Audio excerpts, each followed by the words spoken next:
tons of raves about it. It's the talk of the town. John Megas Russell from the Bratt Food Co-op said, "Congrats, thanks for the hard work, providing a safe, fun, and creative Halloween for kids. The memory will last a lifetime."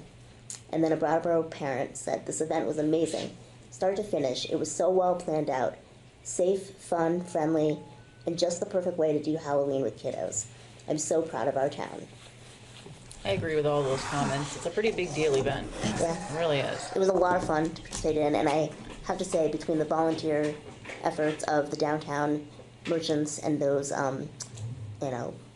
other entities that wanted to partner with us, and just the attitudes of the families that were part of it, it was really inspiring. Great. Thank you. So another program that we did for the first time this year was the Short-Term Rental Summit.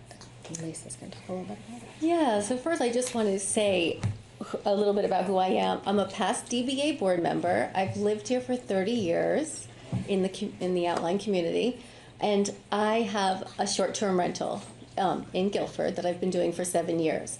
And I really appreciated the opportunity to be able to work with DBA on having the first, not only statewide summit for short-term rentals hosts, but really it's not only the first one in Vermont, it's the first one in America. There has never really been a statewide summit happening. And so we were recognized by legislators, by both the biggest web masters in short-term rentals, which are Airbnb and Vrbo.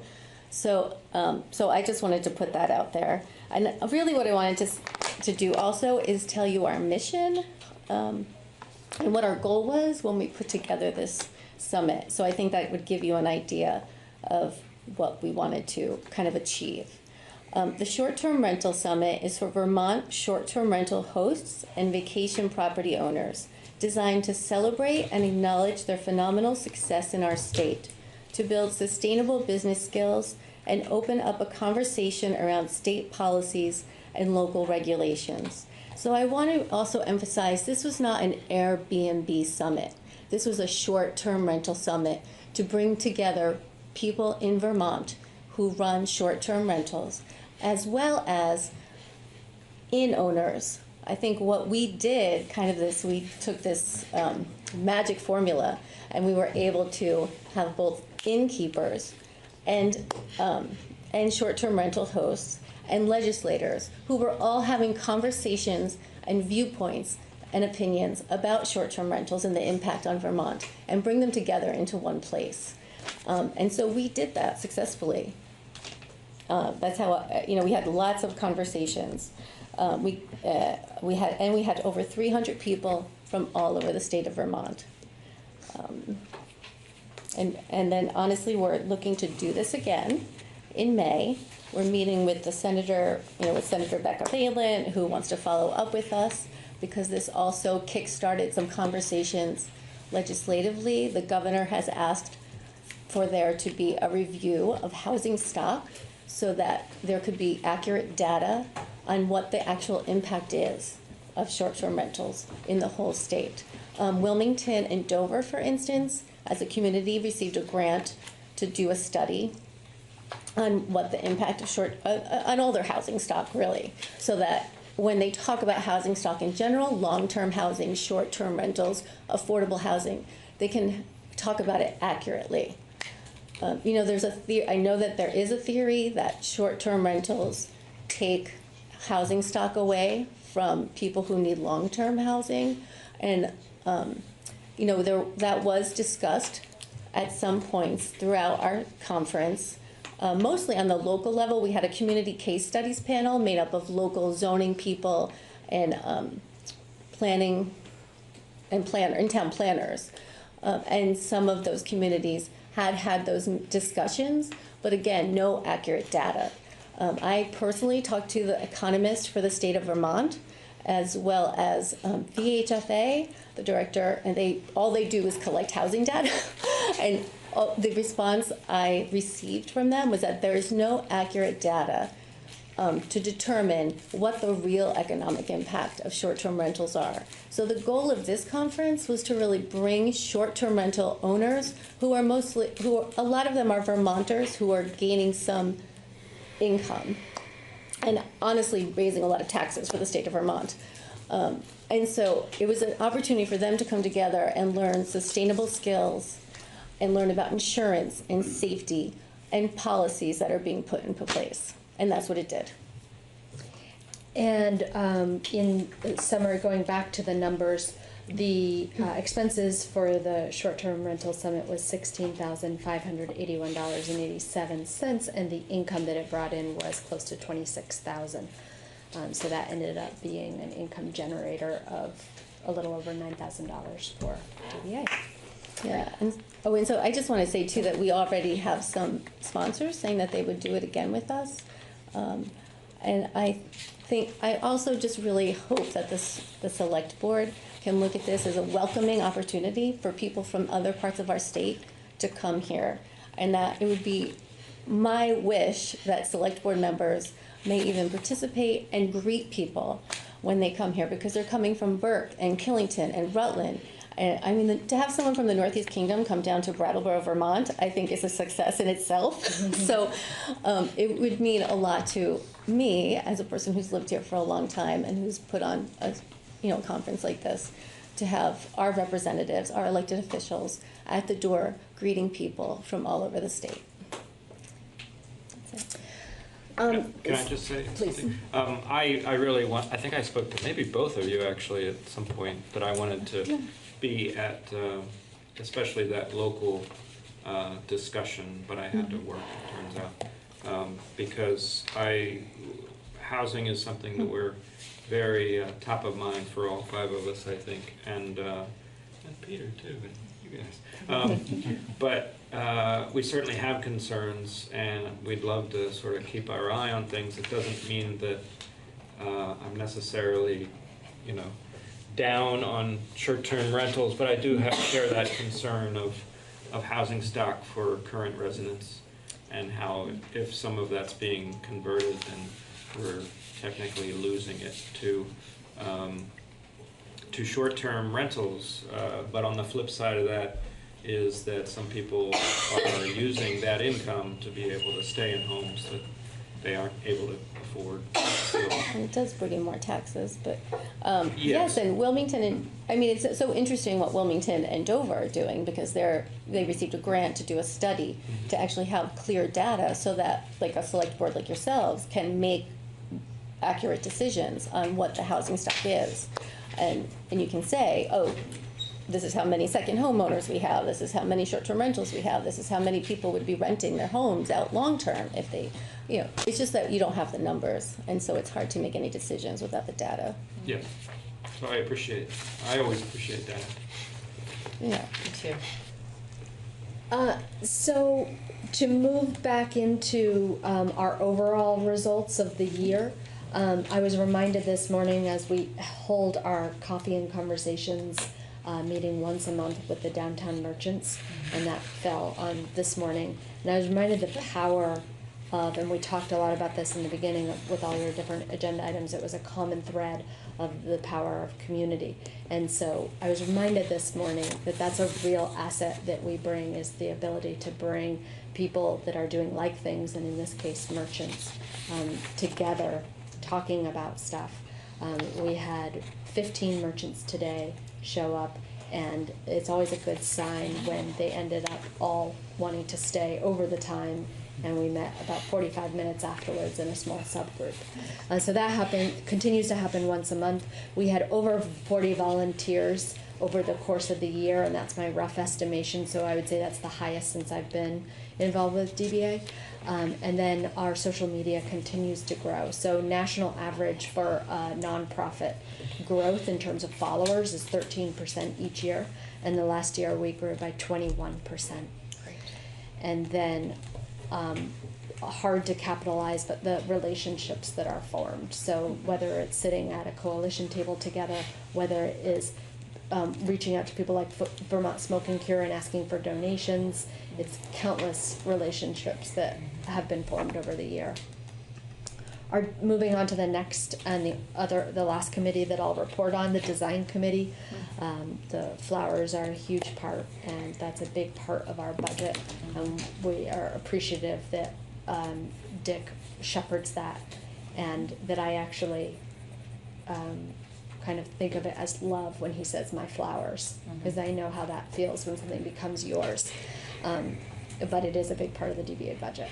And so flowers, spring, summer, and fall. Holiday lights this year were powered by the sun, which I was particularly enamored by and excited by, and the community tree lit. And then another thing that Dick does that often goes unnoticed is a lot of the maintenance. So painting the boxes that are next to the crosswalk signals, parking meter posts, and bike parking. And also Dick and he did most of the heavy lifting of finding a contractor, and the town. We all came together to clear the overgrowth on the Whetstone Parkway, but that was part of the DBA budget as well.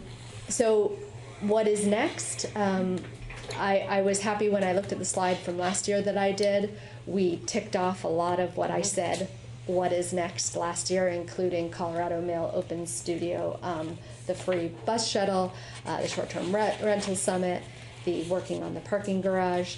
So in terms of this year, what's next is Brattleboro Community Marketing Initiative, which the Chamber and DBA will be coming back to you in a month to talk about. The continued work on Transportation Center, our installation and placemaking work, as well as holiday promotions, and then lots of community conversations, whether they are about housing or whether they are about the opioid crisis. I see that as a big part of DBA's role. Great. This is good. I really did like this, and good job with the social media growth. Clearly, I don't know if you're doing the campaigns yourself, but clearly you're doing a good job with the details on that. So It is me and another board member. nice. Well done. Behind the curtains. Really well done. It's a small market really that you're targeting, and so that's great growth. Any comments, questions further on the board? Oh, I have a few questions.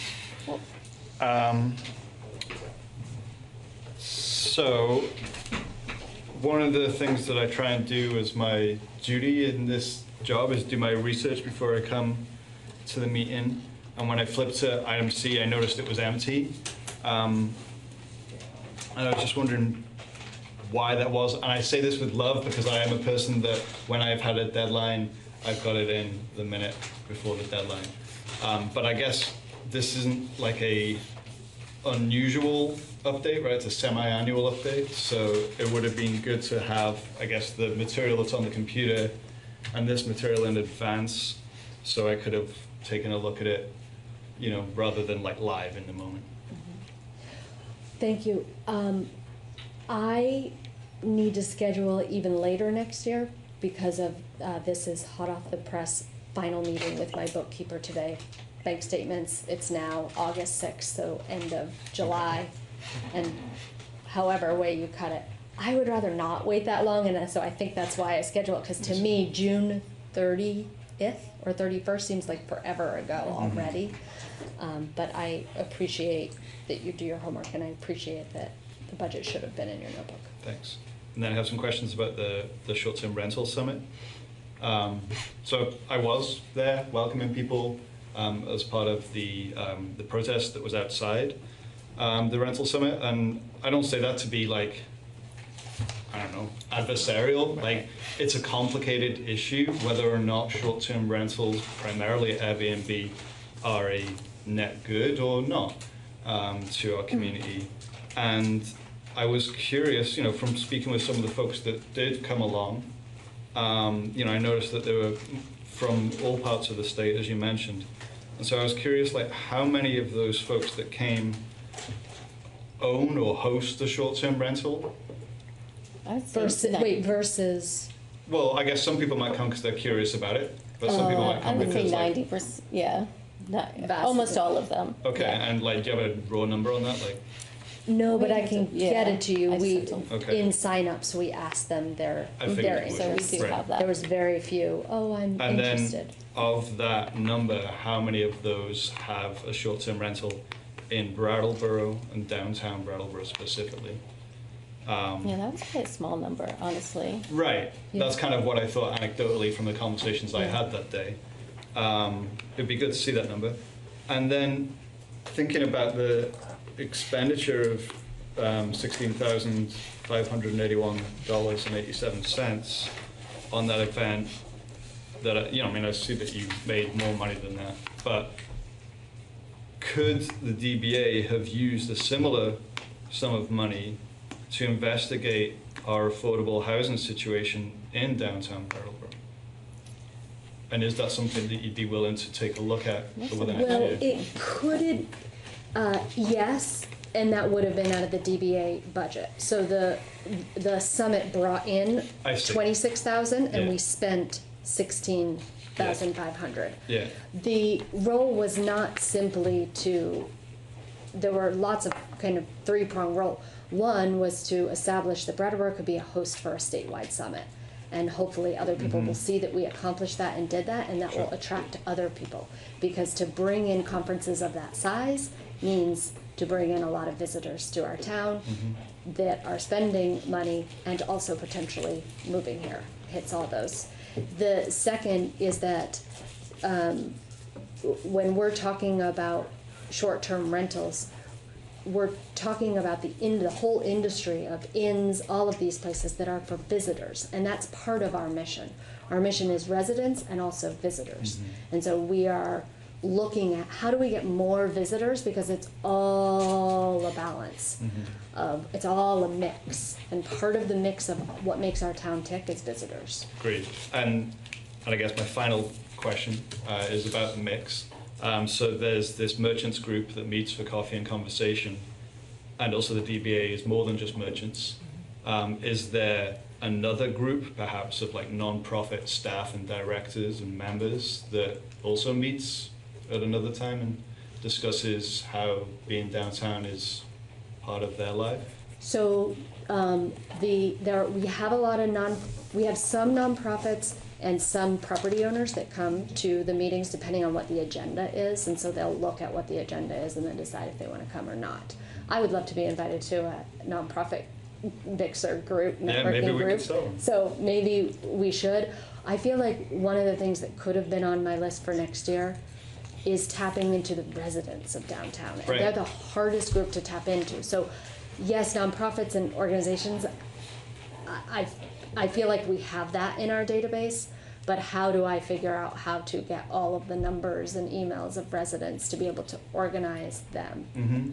That should be my next challenge. I'd love to talk with you about it. Yeah, yeah. And I mean, just talking about mixes of people, we started about 3 or 4 years ago. We tried to just have a meet up with short-term rental hosts in Brattleboro, just in Brattleboro, and that we found that extremely difficult to tap into. Yeah, to tap to into. find. There were about 16 people who showed up, but that kind of gave us the impetus to do this because it was so difficult for us to get them all together. It's a great idea. It was pointed out to me the other day in a way that I think was kind of surprising for me at least. And I shouldn't be surprised because I am one of those people, but like one of the ways that downtown is a vital place is that the people that work in nonprofits downtown and the people that live downtown also eat and shop downtown as well. You know, I do that every single day if I'm in town. And those voices, I mean, some people are organizing those voices through other avenues, right, around certain issues. But I think that when we think of the Downtown Brattleboro Alliance, you know, because it isn't just a business Yeah. thing, right? It's a downtown Brattleboro thing, and downtown Brattleboro is many things. Right, so a lot of our events hit on residents, but if we wanted to say, okay, residents, would you like to have benches on Main Street? We don't have that at our fingertips to be able to instantly have that conversation, and so I Yeah. think that is a tool that we need to figure out how to Yeah. have. So we should talk. Yeah. Great. Further commentary?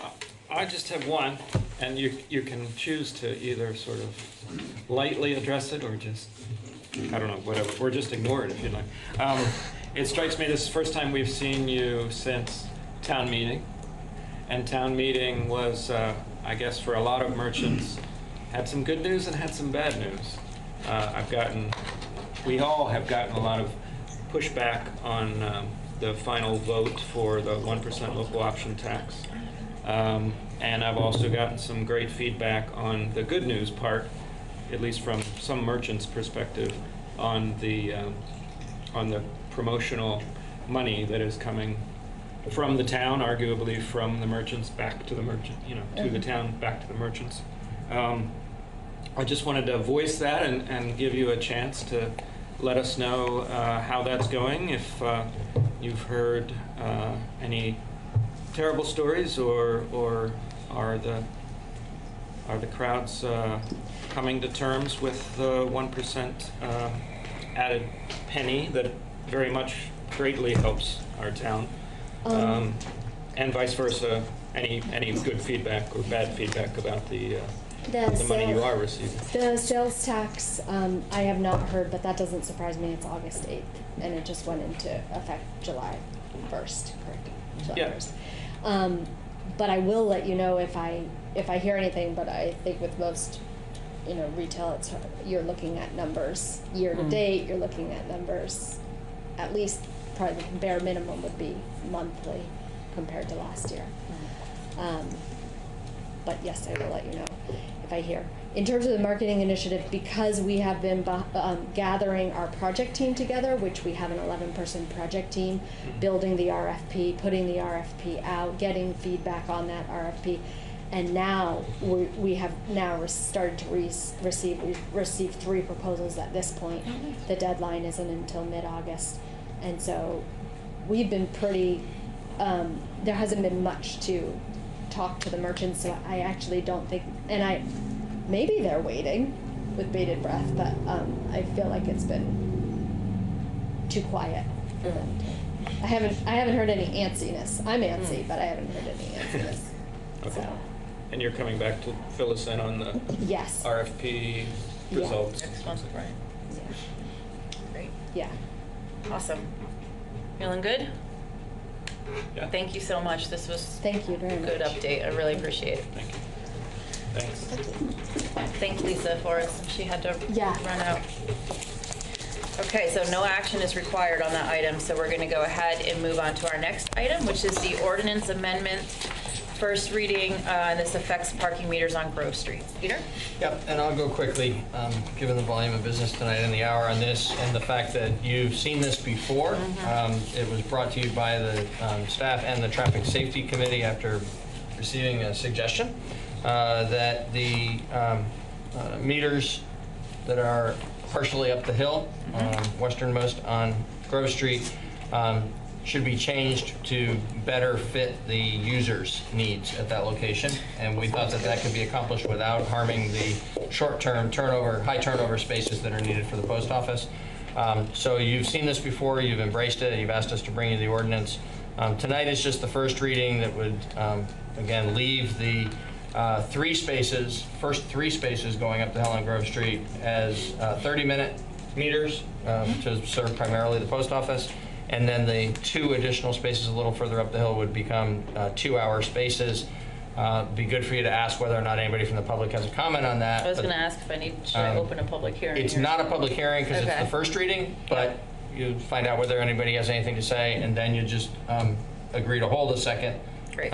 final hearing and public hearing on it, second reading and public hearing on August 20th. Sounds great. So for anybody that needs clarification, I'll just repeat that there are parking meters on Grove Street that run between the post office and the back of the Stone Church, which has the AIDS Project and Sevka and maybe one other business in it. We're looking for a couple of those spaces to be 2-hour parking because people are in there for meetings and not just running in and out of the post office. Having clarified that, is there anybody here tonight that wants to make a comment on that? Okay. For the people watching, there were 2 non-town employees and present right now, and neither one of them wanted to make a comment on it. So we're going to bring it right back to this table and do move on? Nothing. We're going to say we're going to have a second reading, at which time there will be a public hearing, and we'll be looking at doing that at our August 20th meeting. Yep. Wonderful. Thank you. Next item is reappointment of a town health officer, Assistant Fire Chief Howard. He is coming to the end of his first 3-year term as the town's health officer. That process, as you recall, involves a recommendation from the select board and the actual appointment by the State Department of Health. Lenny's doing a great job in this position, and we recommend that the select board do in fact pass on a recommendation to the state for him to be reappointed for 3 more years. Awesome. I could attest to that myself. Are there other comments or questions on the board? Can I ask a question at this point? What? No, I'm just kidding. Simple question. All right. What training does Lenny get in this role? Does he have like deputies? Is there a succession plan? 3 questions. So the succession plan is the easiest to answer among those questions. The assistant fire chief, and within our town organization, the assistant fire chief serves as the town's health officer. There's reasons for that we can take a deeper dive into another time if you'd like, or I can talk with you outside the meeting about that relate to the overlap between fire safety services and the health services. So they're not completely overlapping, but they're substantially overlapping. And so the tradition has been it's an economical way for us to provide the health officer services to the community. He, yes, has deputies up until last meeting. The deputies were the animal control officer and the zoning administrator, who have specific areas of responsibility under the health codes that they do that are part of the expertise that they have for those other primary positions that they hold with the town. But now with the new rental housing registration and inspection program, the team of firefighters that do fire safety inspections with Lenny and under Lenny's supervision have now also become deputy health officers, so that they are able to enforce the wider array of related ordinances. Great. Thanks. So that's succession. Training, they all receive some training through programs that are offered by the Vermont League of Cities and Towns, as well as I believe the state of Vermont does some training, but I'm not as familiar with that. That's occasional. Definitely there's some sort of local flavor to how health officers do what they do in their own communities, and probably there's more of this that Lenny has picked up from being previously, someone who assisted the health officer, and now in his 3 years of doing the health officer job. But there is some training that is available and that they have taken advantage of. And what was the third question? That's good. I think you got Okay. it. Yeah. Awesome. Further questions or comments at this table? No, just to say that Chief Howard does a great job. Yep, Len's rocking it, and we appreciate that very much, because it's about to be an even bigger deal with the new rental unit inspection ordinance. Okay, I would entertain a motion on this item of town health officer. I'll make a motion to recommend to the Vermont Department of Health the reappointment of Assistant Fire Chief Leonard Howard III as the town's health officer.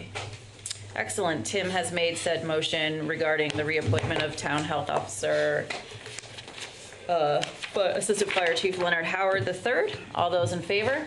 Aye. Any opposed? Motion carries. You got the job, Lenny. You got the job. Okay. Our next item is Ice Rink Energy Efficiency Project, and this is a bid award item. Let's talk about this. Thank you. All right, Patrick. Good evening, everybody. Good evening. So staff is here this evening seeking authorization to have the town manager execute a change order in the amount of $87,937 to an existing contract with GPI Construction for energy saving measures at the Nelson Withington Skating Rink, and also to accept an incentive payment from Efficiency Vermont in the amount of $5,000 for that same investment. And I'll just give a little background as to how we found ourselves here this evening. As the board will recall, and I'm sure the public will recall, the town hired Margaret Dillon of Sustainable Energy Education and Demonstration Services, or SEEDS, back in 2016 to conduct energy audits of a variety of different town buildings. That included the municipal center, the library, the transportation center, the skating rink, and a variety of water facilities and public works facilities. And since that time, we've worked together to shepherd projects through the budgeting process and on to town meeting to secure funding for them, and we've begun the process of implementing those over the years. So last year in 2018, the town competitively sought construction management services to begin implementing these projects. And the outcome of that procurement was a contract for GPI construction that focused on the energy saving measures at the library and at the Brattleboro Transportation Center. Separate and apart from that, the Rec and Parks Department similarly put the skating rink body of work out to bid and was disappointed in that nobody responded. We didn't receive any bid results. So while we had GPI under contract and we had Steve Horton assisting us with the formation of some of these projects, we took a look at the skating rink project, and what we found was what's becoming sort of commonplace in the implementation of some of these energy savings projects. That is that the energy savings measures themselves have been expertly analyzed, and the recommendations appear to be spot on in terms of energy savings. However, the practical application of applying these energy savings measures to the buildings has been challenging at times. We found that to be true at the transportation center, where we had to have a bit of a change in scope, where window quilts were recommended in a situation where we hadn't fully recognized the style of window that was present. So we had to make some changes there, and we did. We were able to put together a great project and to keep that project on budget. At the library, as you'll recall, there was a whole set of air handling and heating and cooling HVAC recommendations. That project in the end cost almost double what it was initially planned for.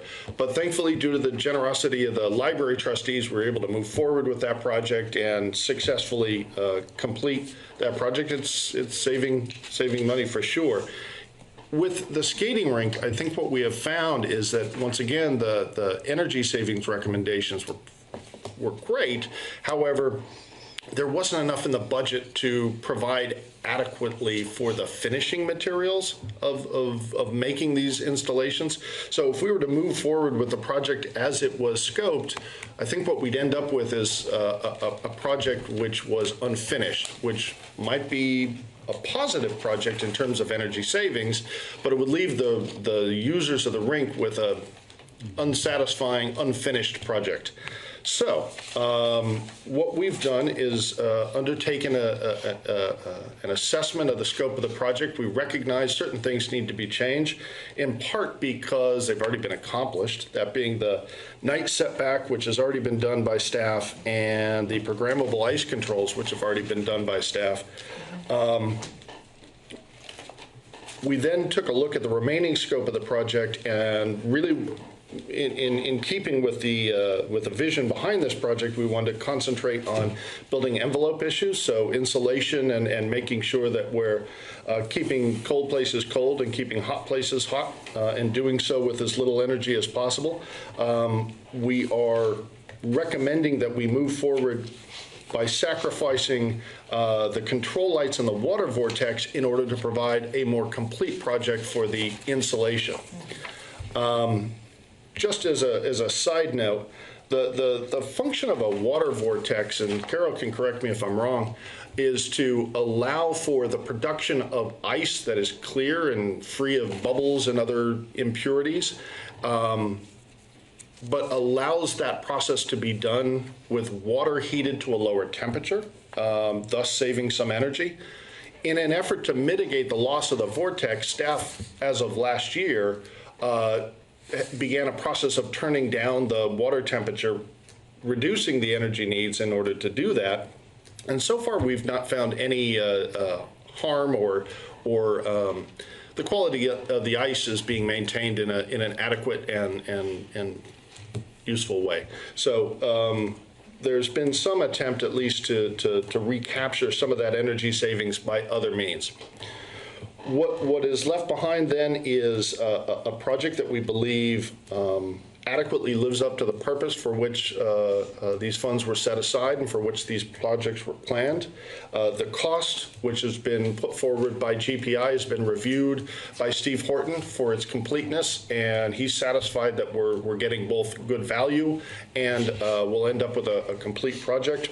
The project scope has also been thoroughly reviewed by Efficiency Vermont, and not only do they recommend that we move forward with it, they've offered an incentive of $5,000 for us to proceed.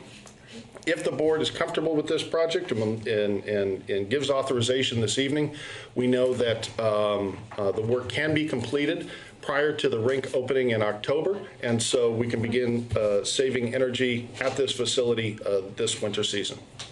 So I would take any questions. Questions, comments from this board? The only question I have is about using 2x4s and a block, well, it's a block interior wall, not in the exterior walls, right? Is there,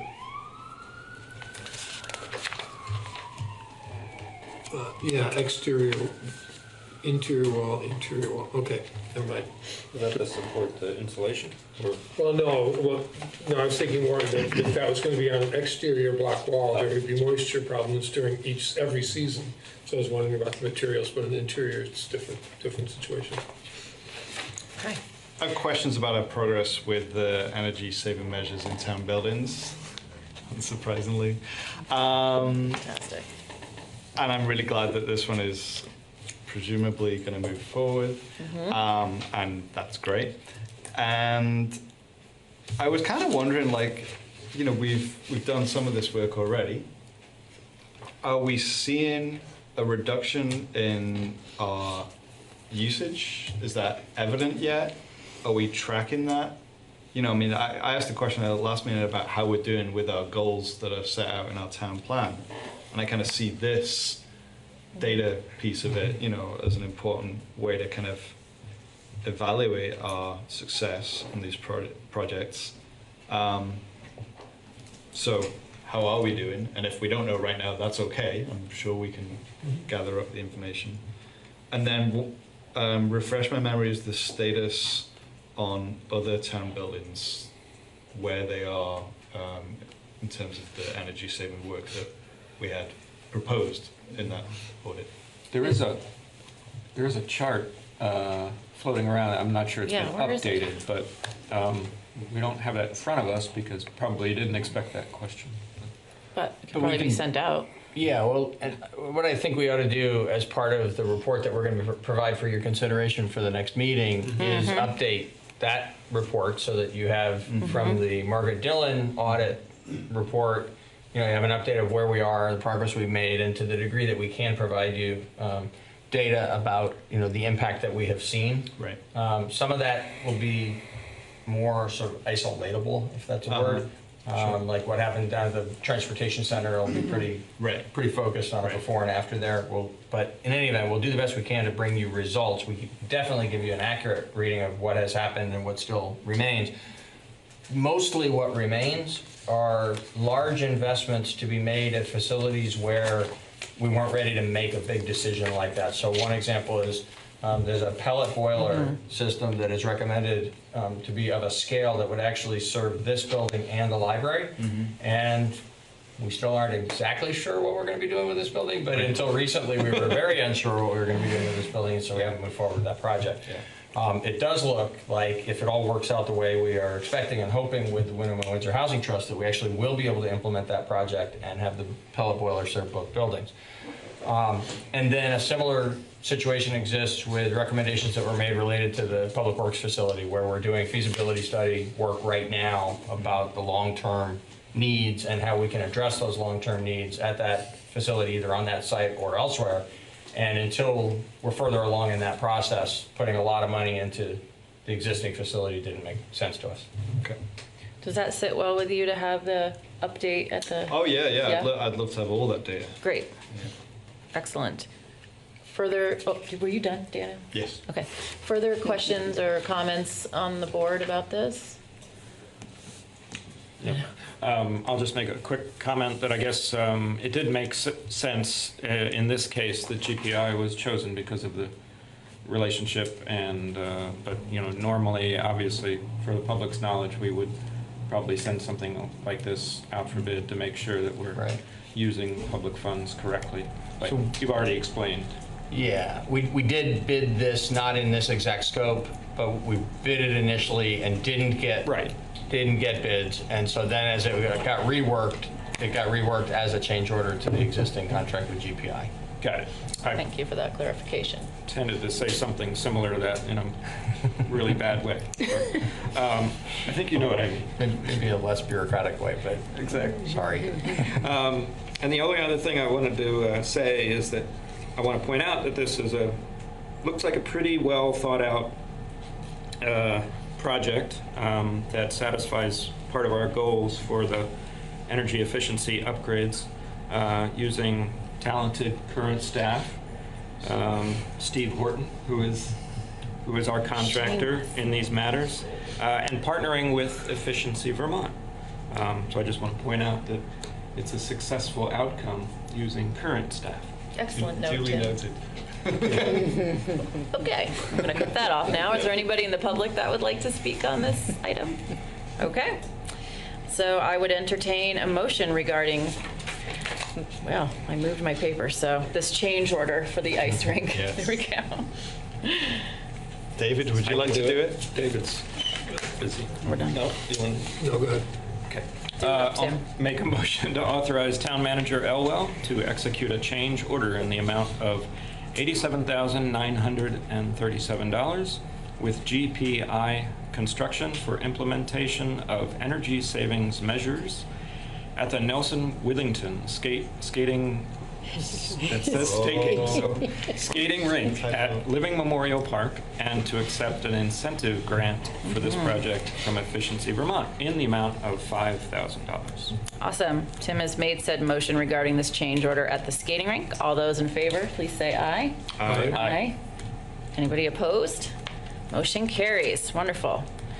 Okay, we are now moving on to item G, which is maintenance equipment vehicle lift. And this is also a bid award, and I see Steve Barrett already taking position at our fancy table.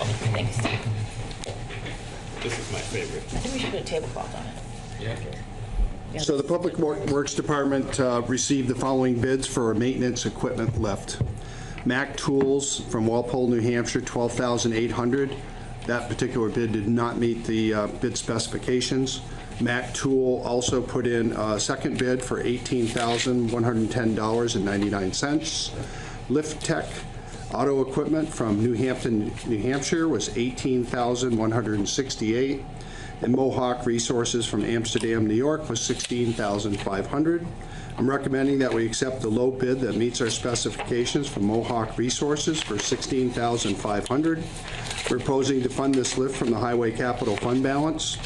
Staff currently relies on a combination of floor jacks, jack stands, creepers, and maintenance pit to service Public Works vehicles and equipment. The lift will improve efficiency and safety for staff servicing our mid-size equipment. Awesome. Before you started speaking, Tim whispered, "This is my favorite," and I have to say, it's mine too. I really like this item. It's really exciting and good idea. I was really excited about this. It's very uplifting. Nice, Daniel. And there's the joke. We were looking for a joke earlier, and now it's come now. So kudos. I love this. I think it's great. You guys need an extra creeper? I don't use mine anymore. We're trying to get away I don't from... like the word creeper. Yeah, we would use one, though. Just want to go on record. Even like me saying that. I don't. I just think we should change the name of creeper. Okay. Like a Minecraft thing? Other comments and questions from the board that are more on point than what I just said? This is a portable?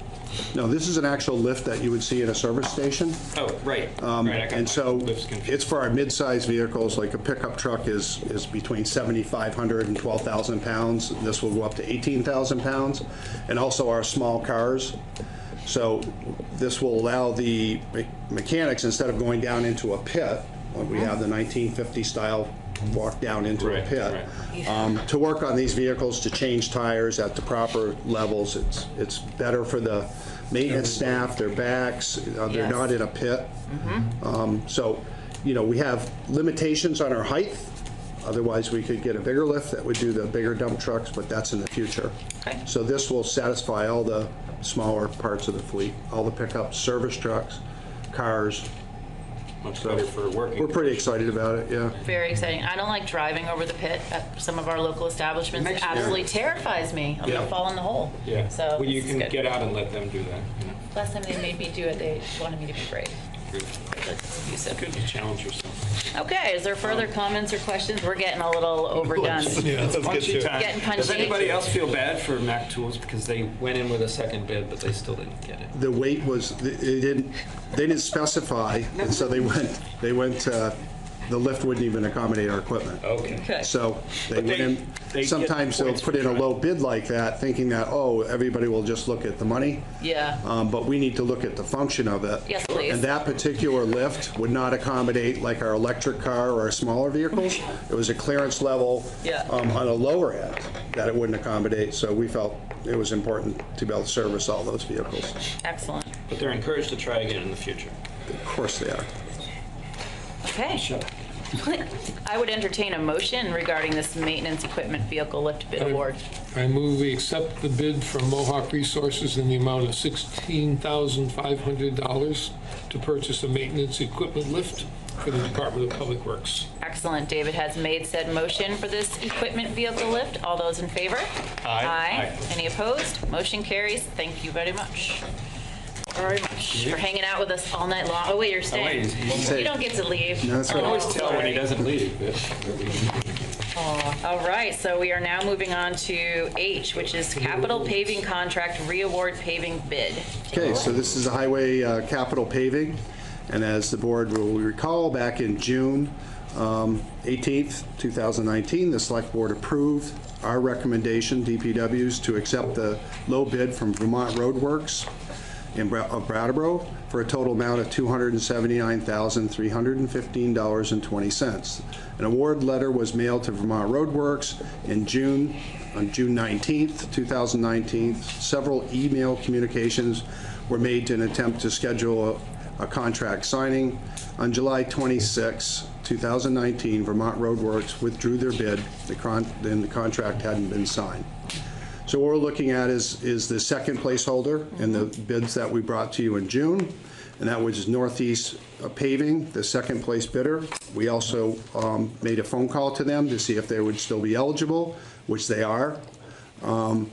So they will honor their same bid price that they gave us back in June for $307,018. They'll be able to complete the project by original deadline in September, which we're pretty excited about. So we're recommending that we award the contract to Northeast Paving for $100,000 in 18. The current balance of the capital road budget is $351,000. And the Class 2 paving grant from V-Trans will contribute $41,600.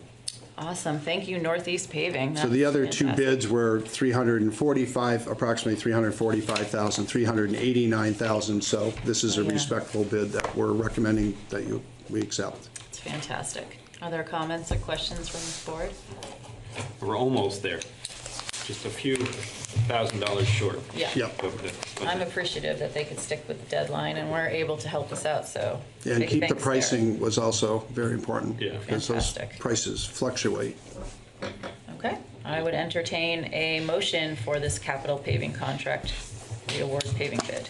I'll do this one too. Go ahead. Harry. You look like you're all fired Hogging the up. motions, man.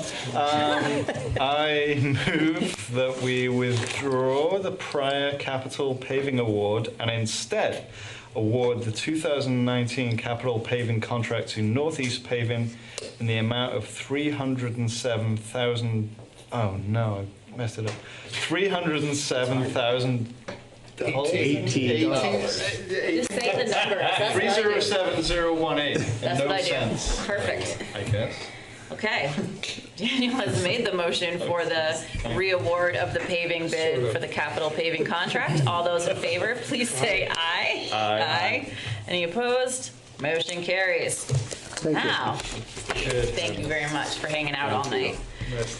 You got Are overtime you for Northeast this, right? paving? Yeah. Thank you too. Oh, I am. So I've gosh. been here for a couple hours. Just Yeah, you have. address you briefly. My name is Warren Clark. Hi, Warner. I will. Oh, sorry, Warren. My name is Warren Clark. I am with Northeast Paving. I'll serve as your superintendent for this job. Awesome. Thank you. Nice to meet you. I hope you enjoyed the meeting. 3 Yeah, hours thanks for long. hanging with us for Definitely a shock. 3 hours and 15 minutes so far. And we want to really thank you for honoring the bid and the original schedule. Yeah, we're very appreciative. We do appreciate that. Thank Thank you. Okay. We are now moving on to. I feel so bad that you. What? Oh.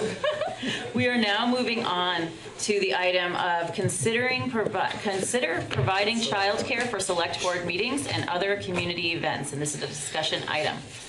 Daniel, would you like to discuss the discussion? Sure. So it is 9:29 p.m. on a Tuesday. At this point, the only person from the public who's in the room is my wife. I feel like she's biased. You are here doing work, Russ, so yes, you're a member of the public, but you are also working.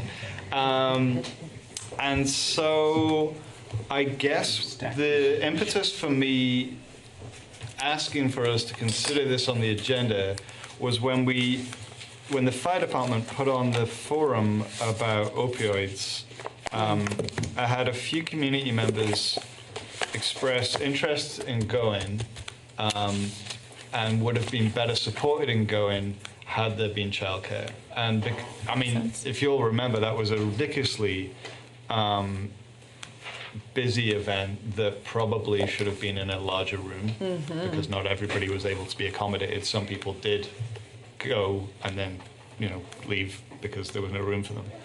And I think it's, kind of fairly well understood in the world that if we want to increase participation in our democracy at this kind of level, making sure that our meetings are accessible is vital, right? So we already made some good strides in the last year with making town meeting and those informational sessions before town meeting more accessible by providing childcare. And I wanted to begin a discussion at this ridiculously late hour where no child would possibly be awake about whether or not that's something to consider for these meetings. And I suppose one further thing to say about that is some of the feedback I had from folks in the community who are really knowledgeable about what it is to raise children and try and also participate in civic life talk not only about the need for childcare, but it's also about the timing of meetings, right? So here we are, 9:30 on a Tuesday, and even if a family member wanted to attend and needed to bring their kids with them, they're kind of arriving at around about bedtime. It's called the witching hour. Yeah, so tell me more. I don't have kids. I was a teacher for maybe with older kids, but I would never bring my kids. What you got to say about it? Well, for me, I would definitely. I always choose in-home childcare, but I also have a 5-year-old and a 7-year-old, so to speak, and they're in bed by 7:30 and they're hungry and tired after school or camp. So for me, even if childcare was provided here, I wouldn't use it. I definitely would have used it probably at the opiate forum. For me, it's like, okay, you can plan for like a 2-hour thing. It's harder to plan for a meeting like this to see how your kid's going to end up. For a 2-hour block, I would say all right, tonight we're going to bed at 8:30 instead of 7:30. So I definitely think for things like that, for town meeting day, for town meeting informational things, I think that you can almost judge the time, or at least it's going to be a long day and you can make. For something like this, I wouldn't personally use it, but that's only me, and people with slightly older kids that aren't ready to leave them home alone yet might say differently. Yeah, I mean, at this point, that's anecdotal. I would sort of have the same comments, basically because I can't imagine having childcare, bringing my son here, and then have it be spanning the time when he needs to go to bed. That's just would be bad news. That's And actually I think why. No, go ahead. most parents might have that opinion. Now, that doesn't mean that I'm not sensitive to a single parent who has a child, and that literally would be the only way to get here. Well, of course, childcare at home would be the other choice, but then they're paying for it. They're paying. I do sort of in my mind have a distinction between providing for town meeting childcare, because that is during the day, one would hope, although this last one went Well, and that's why I left early from the town meeting, is because at some point I lost childcare, and I was uncomfortable with the fact that they weren't at home in bed where they were supposed to be by what was close to 9:30, I believe, right? Sure, that was 12, 13 hours, right? 13 with the break. But that set aside, the normal is during daylight hours, Sure. I might say. And we have the advantage there, at least, well, we have the advantage where we have our town meeting currently is in a school where we have like some structure in place. We have insurance certificates, and these are all things we would have to consider if we were going to try to budget out something like this. So it pushes into sort of like, that's maybe not something that we can reason.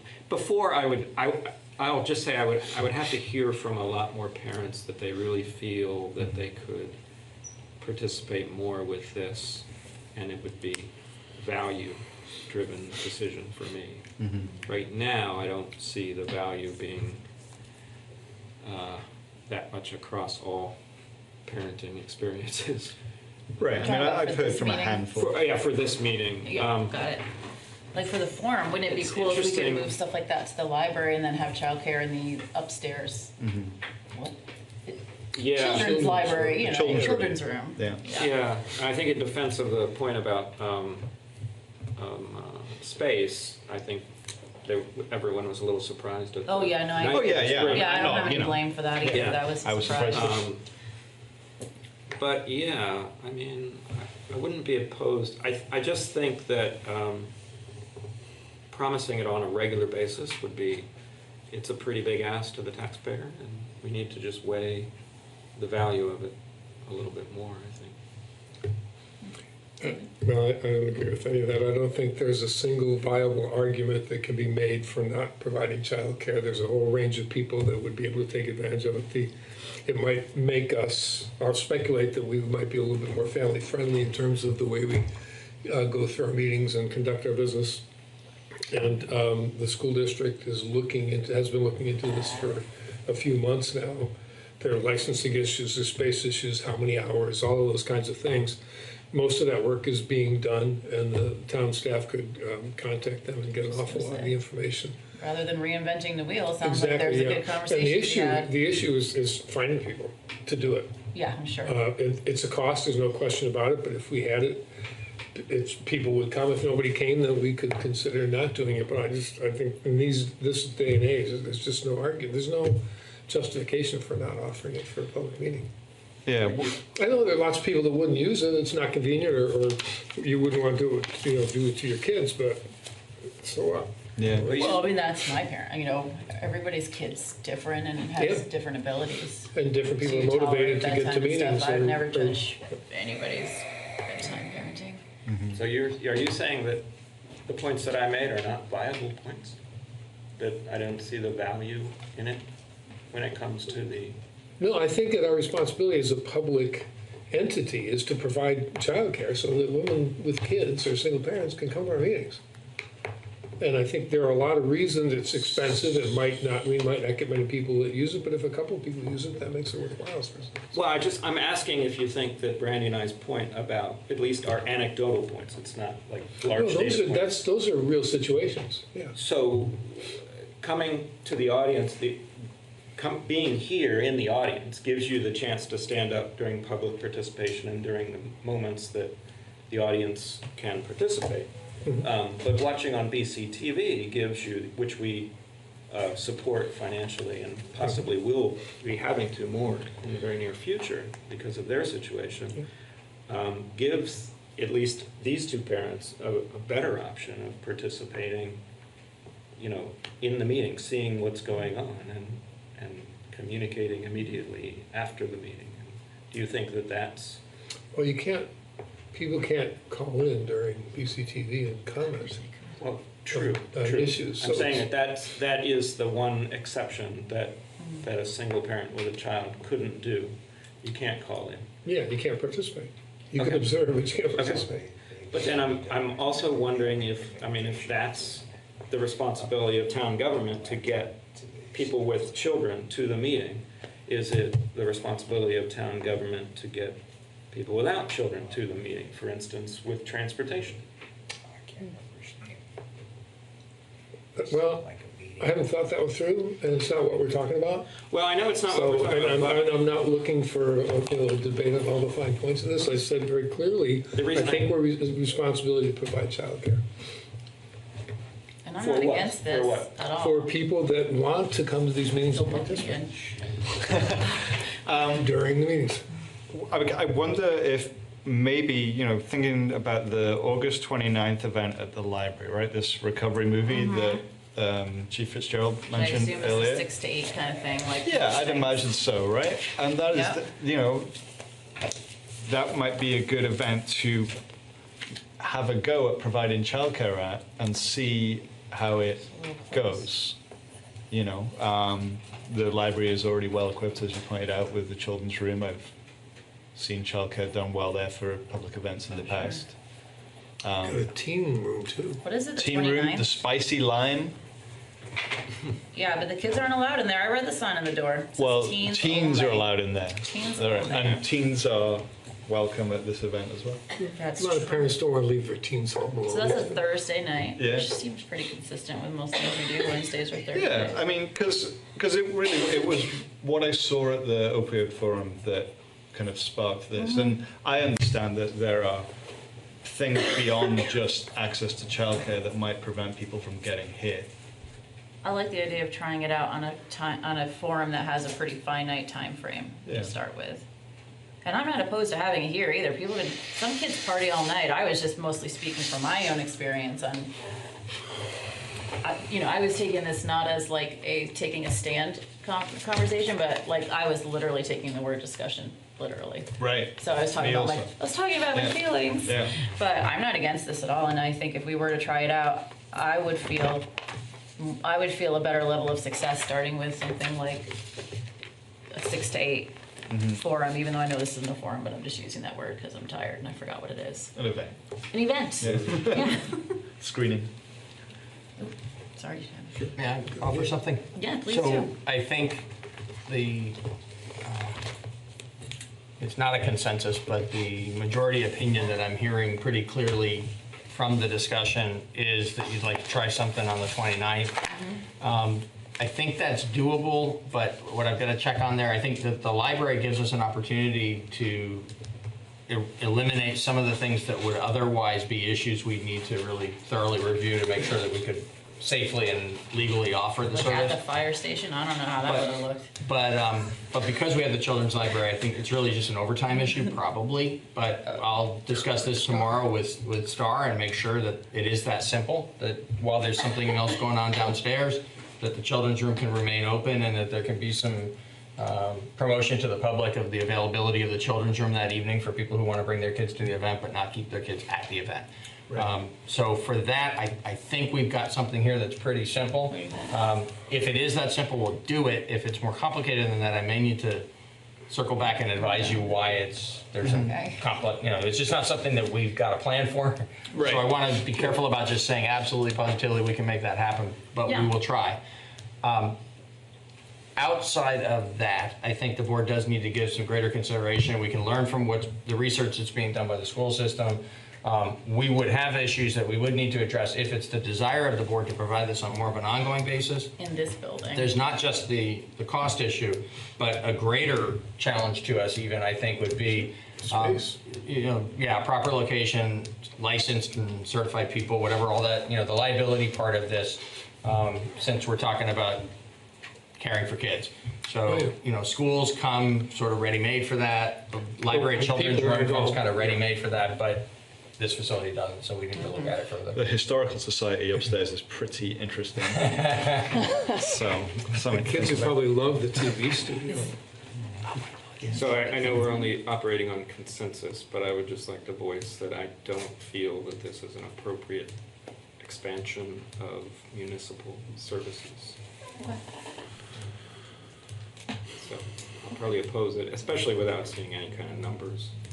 I think we're hoping to get I'm not going to oppose the real-time experiment, numbers. Right. Yeah. because it seems pretty doable as an experiment, Yeah. but I'm very, suspect of the value versus the cost to our taxpayers. Okay. I'm glad you're open to the experiment because I think it's going to be to have it anywhere. The library is going to be the easiest place, and then we'll have like real. It's probably child safe, much more Then- to an extent to this building. Right, and not only safe but also engaging, right? I think that was some of the feedback I got about town meeting childcare. That sure, they were in a safe room, but was it engaging? Right. You know, Yeah.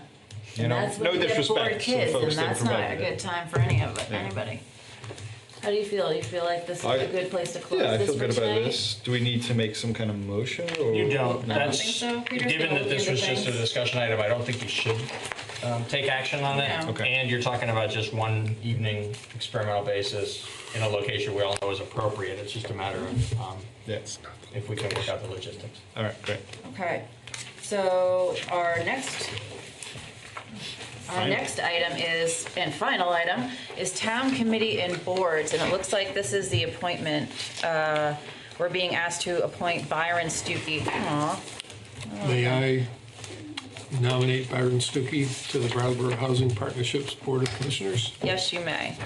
David has nominated Byron Stuckey to the Brattleboro Housing Partnerships Board of Commissioners. Very good. All those in favor? How do we do that again? Oh, we don't have Yeah. anybody else. He has no competition, so all you gotta do is Okay. I always get vote confused yes. too. All those in favor? Aye. Any opposed? This is a fabulous human being, Thank you for Byron. Thanks, and- Byron. Volunteering. Yes, thank you for volunteering. Fabulous person, glad to have him. Okay, with no further business on tonight's agenda, I would entertain a motion to adjourn at 9:45. So moved. All those in favor? Aye. Aye. Okay, we are adjourned. One signature for these. Oh, honey. Yep. Swear. All right. Snuck in. Snuck the meeting on the. Considering, I was considering.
according to statute, I'm supposed to call the first meeting to order. So that's what I'm doing.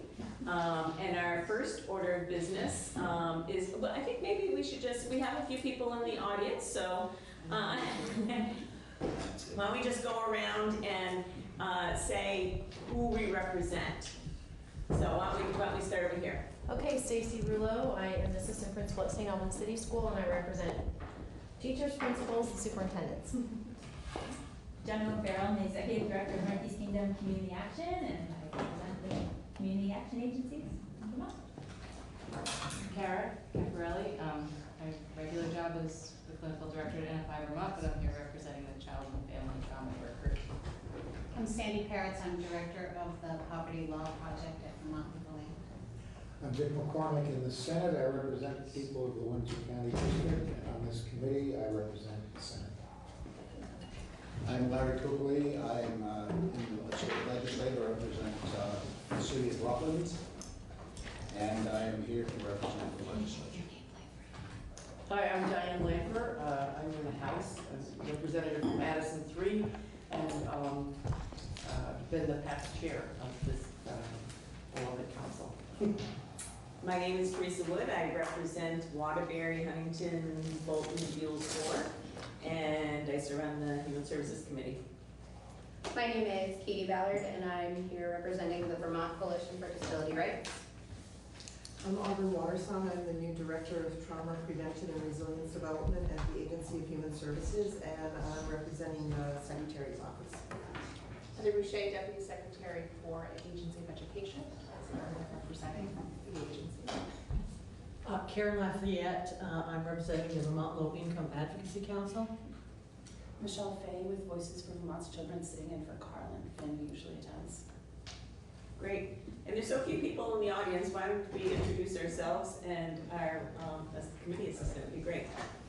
I'm Katie McLean with the Office of Legislative Counsel. Sarah. I'm Sarah Kenny from Let's Grow Kids. Matt Levin, Vermont Early Childhood Advocacy Alliance. Charlie Westerman, Vermont Early Childhood Advocacy Alliance. Sierra, I'm interning as an AmeriCorps at Declan in St. Johnsbury. Awesome. And we had Janet Kilburn. I'm from the Health Department, replacing Green Homes. So to help me grow Vermont. Go ahead, we're just doing introductions. Apologies. Sarah Phillips, Director of the Office of Economic Opportunity for the Department for Children and Families. And Mike. I'm Mike Bratt, Committee Assistant for the Council. And we are being filmed today. Are you an Orca person? Yes. Great. Welcome. First order of business is to elect a new chair and co-chair, and Diane has been our chair for the last, I would like to say 2, maybe 3, but definitely 2. Yeah, definitely 2. And before her, it was Jill Krowinski, and so it is customary to trade back and forth with the Senate on a committee, a legislative committee such as this. And so, are there any nominations for chair and co-chair? Vice chair, excuse me. I would Representative Kuchli. Yeah, I would move to nominate Senator Ingram for chair. And you need a second? I'll second. Thank you. Any other nominations? Okay. Does everybody know who's a voting member and who's not a voting member? Okay. So why don't we do by raising hands? That would be easier. So all in favor of Senator Ingram, who, by the way, sends her apology. She was not able to be at this first meeting, but. And she's agreed to this. Right. Please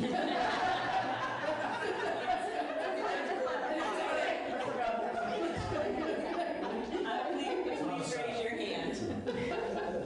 Great. For vice chair, Representative Kupali. I move that we nominate Representative Lennifer as vice chair of the. For a second? Thank you. Any other nominations? All those in favor of Representative Lamper as, I always want to say co-chair, vice chair. As vice chair, please raise your hand. Do I get to vote? Yes, you can vote for yourself. And just as a reminder, if you're representing the administration, I don't. you don't Sorry. vote, right? Sorry, I raised my hand. I could have grabbed my hand. Auburn's new on the council. I'm new in the role. Yes. That's true. Yeah. Okay, so I'm presuming that as vice chair, you are going to run the meeting in Senator Ingram's absence. I guess so, yes. Okay. She's definitely agreed to that. So welcome everybody back. I hope that your summer so far has been going well and that we can put our heads around this. There's some people that are new. So can we just go around the room? We did go around the room and introduce everybody. So, all right, we're good with that. Sorry, I was taking care. So I think our first order of business is to hear from Katie. Come on up. She's going to walk us through, for those that haven't been through this before, kind of where we left off. What did we recommend at the end of last year? And maybe what activity occurred during the last session that we might like to take a look at? The weaknesses, exactly. Good morning. But I'm feeling pretty good about it. I don't know. For the record, Katie McLean, Office of Legislative Counsel, and welcome to the new members. So what we've traditionally done is there's usually a set of recommendations that comes out at the end of a calendar year from this council. And then our first meeting back, typically, we go through what those recommendations were and try to highlight any legislative action that happened with regard to those particular recommendations in the past year to see how the legislative agenda carried out the items that were most important to this council. So I've put together that sheet in the same way I have in previous years, and we can go through that. And I have to say, as I do most years, I staff human services issues. I don't staff all of the topics that the council covers. So there may be items or particular topics that you follow in your work more closely than I follow. And if you know of a legislative action item that isn't on the list, that's completely possible. Please feel free to make this more of a discussion than me kind of talking at you. So the first set of recommendations from last year's report had to do with childcare. And there were 3 specific recommendations in the field of childcare. The first had to do with increasing childcare provider reimbursement rates within the Child Care Financial Assistance Program, which I refer to as CCFAP, to the most current available market rates. And so if you look across to the corresponding subdivision A, you'll see that there was action taken on this item in the budget. The Act 72, which is the budget, aligned the rates of reimbursement for preschool and school-age children to the 2014 market rates, and that the rates of reimbursement for infants and toddlers were at the 2017 market rates. And we haven't received the most recent set of data. 2019 is the next set of data that is going to be coming out, so 2017 is the most up-to-date market rate at this point. I'm sorry to interrupt you. Can I ask a question on that? Just because to refresh my memory, where was it that we brought it to the 2014? Where was it prior? You know, I had to ask my friends because as much as we talked about it this year, I couldn't remember where they were. So my understanding is that for preschool and school-age children, it was 2008 plus 3%. And the infants and toddlers last year had been brought up to 2017, so we maintained that one, which is current. 2017, as Katie just said, is considered current right now.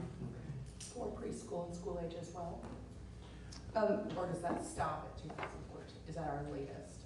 No, 2017 across the board would be considered current, so we were not current on preschool and school age, but we went from 2008 to 2014. So that was, okay. The market survey is conducted every 2 years, so and usually the data comes out in the fall. So I think it's in process. Yeah, I would anticipate the 2019 data coming out this fall. Okay. So the next item was supporting an expansion of workforce incentives, including educational supports for childcare providers. Again, Act 72, the budget appropriated $300,000 for grants dedicated for hiring or retention bonuses or for tuition assistance for continuing education for childcare professionals who are employed at a privately operated center-based program or family child care home. And then third, expanding eligibility within the CCFAP program. In this year's budget, there was an adjustment to the sliding fee scale to ensure families whose gross income between 100 and 300% of the current federal poverty guidelines receive between 99 and 10% of the available financial assistance benefit. So this had the effect of increasing who had access to a subsidy through the CCFAP program, and also increasing the amount of the subsidy for eligible individuals, eligible families. And then I added a star at the bottom because there's also an investment in the Bright Futures information system, which is a necessary investment to get the system in a place where it can make further changes to the way the program is structured and the way the benefits are distributed. Representative. Another thing that was in Act 72 that is sort of one of those sleepers, but makes a big difference, is that requires us to stay current with the FPL, federal poverty limit, which generally takes up, well, this year it was around $1 million. So that wasn't previously in there, so. And there's that extra language that you can't backslide. So even if the year was to have a lower FPL, we would still maintain the previous year's higher rate, so the family wouldn't backslide. And it also puts out legislative intent that this is essentially the initiation of a continued redesign of the CCFAP program, which is undergoing some changes in order to be compliant with federal rules, but also to make it simpler, more easier to access for families, and provide higher benefits. So we need to hold our feet to the fire to make sure that just because this year we made a substantial investment of about $7.4 million, that that's not, that people just don't say, oh yeah, we're done, because we're not done. So if you don't mind my adding, I think the number that was a little tough to reach in the first year, just by a multi-year process, would have been to have an investment of 26 million is what it would have taken. So 7 is a big step towards that, but the big number is still out of reach at the moment, but I think continues to need our dogged response to. But when we made incredible advancement. The next action item was a recommendation increasing investments in after-school and summer programs to expand high-quality programs and increase statewide access. Oh, so actually, Act 72, the CFAP investments help with the after-school. So kids who come to licensed child care programs for after school get that increase. Okay, so it's CCFAP eligible families who are using after school programming. Okay. Eligible families. Just a second. After school. I didn't recall. And I didn't know of any other items with specific investment in after school. Okay. Not so much in the legislative piece. I think it was, in the interim, there was a $600,000 one-time piece that was a multi-year. But I think we probably included that, I'm not sure, in last year's activities, legislative actions, or if it was fell in the middle, because I think it wasn't announced or formed until I think it was almost in the fall. Okay. So I'm just gonna put the $600K in there and figure out where, and it was I think a 3-year roll-up for that. So Okay. this would have been, not that it required any legislative action, but that was something that was still happening within that world. And maybe we can hear a little bit more about that during the year. That could have been in last year's budget. Yeah, or at the end, you know. It was, actually what it was a part of one-time money that was in the prevention piece and the substance abuse balance that we have, there was a part of that 600,000 went to the after school. Okay. Next action item had to do with a variety of investments in housing. So the first one was increasing capital investments to reduce the shortage of affordable housing in Vermont, for example, by providing full statutory funding for the Vermont Housing and Conservation Board. And while I understand there was not full formula funding, $1 million was added above the baseline to the Vermont Housing and Conservation Board's budget. Madam Chair? Yes. Just a little correction on that. Actually, it wasn't above the baseline. It achieved level funding. The governor's budget had recommended a $1 million reduction, and the legislature restored, it was $1 million. It's a little complicated because it was $1,050,000 reduction in the proposed capital budget, and then the legislature restored $1 million. So all but $50,000 through the general fund budget. Right. Because the property tax transfer came in higher. Than so expected. instead of taking it through all of the various splits that it would, they took the 100% increase on that and went directly to. Exactly. When you add capital, the capital funding and general fund funding for VHCD in FY19, it comes out to FY20 funding in the aggregate comes out the same minus the $50,000 that wasn't restored. Okay, so same. We restored. It wasn't. It wasn't an advancement. No. Okay, so the same minus the Yeah, it was basically the same. It was basically level funding vis-a-vis FY19. Okay. When you combine capital and general fund. Okay. The next item was increasing rental assistance and other housing and related financial supports. For example, increasing funding for the Vermont Rental Subsidy and Housing Opportunity Grant Program. So the general assistance program did spend more than the budgeted amount in fiscal year 19 for emergency housing and emergency rental assistance, which would require a review and budget adjustment in the 21 budget. But aside from emergency assistance, my understanding is there is little change in the base. Correct. Are we? There was a lot of up and down and all around, but I think in the end, it was. And then expanding investments in support services to increase housing retention for families. For example, increasing funding for family supportive housing. I wasn't aware of any legislative action.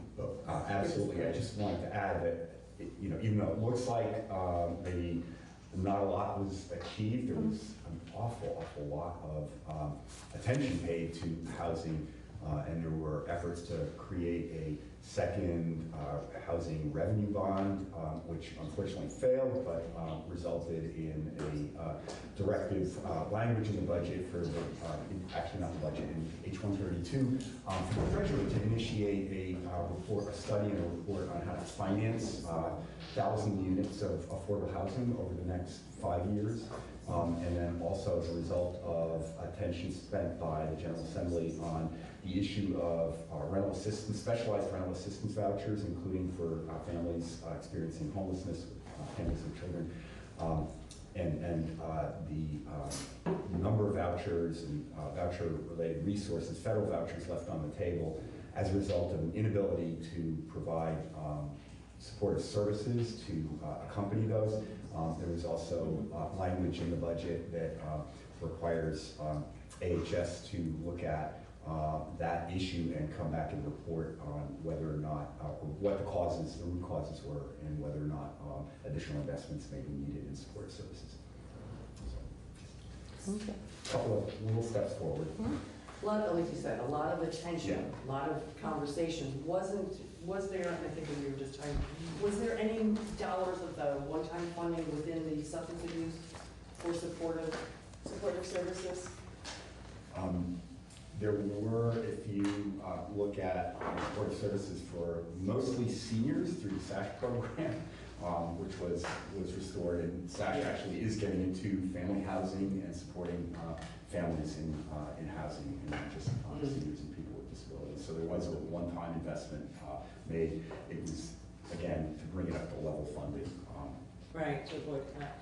And what about, I was remembering, but be misremembering this, that there was something in the designated agencies for supportive services for people in housing. I think that there was some money You mean specifically allocated. aside from the increase for salaries for designated specialized service Yes. agencies? Yes.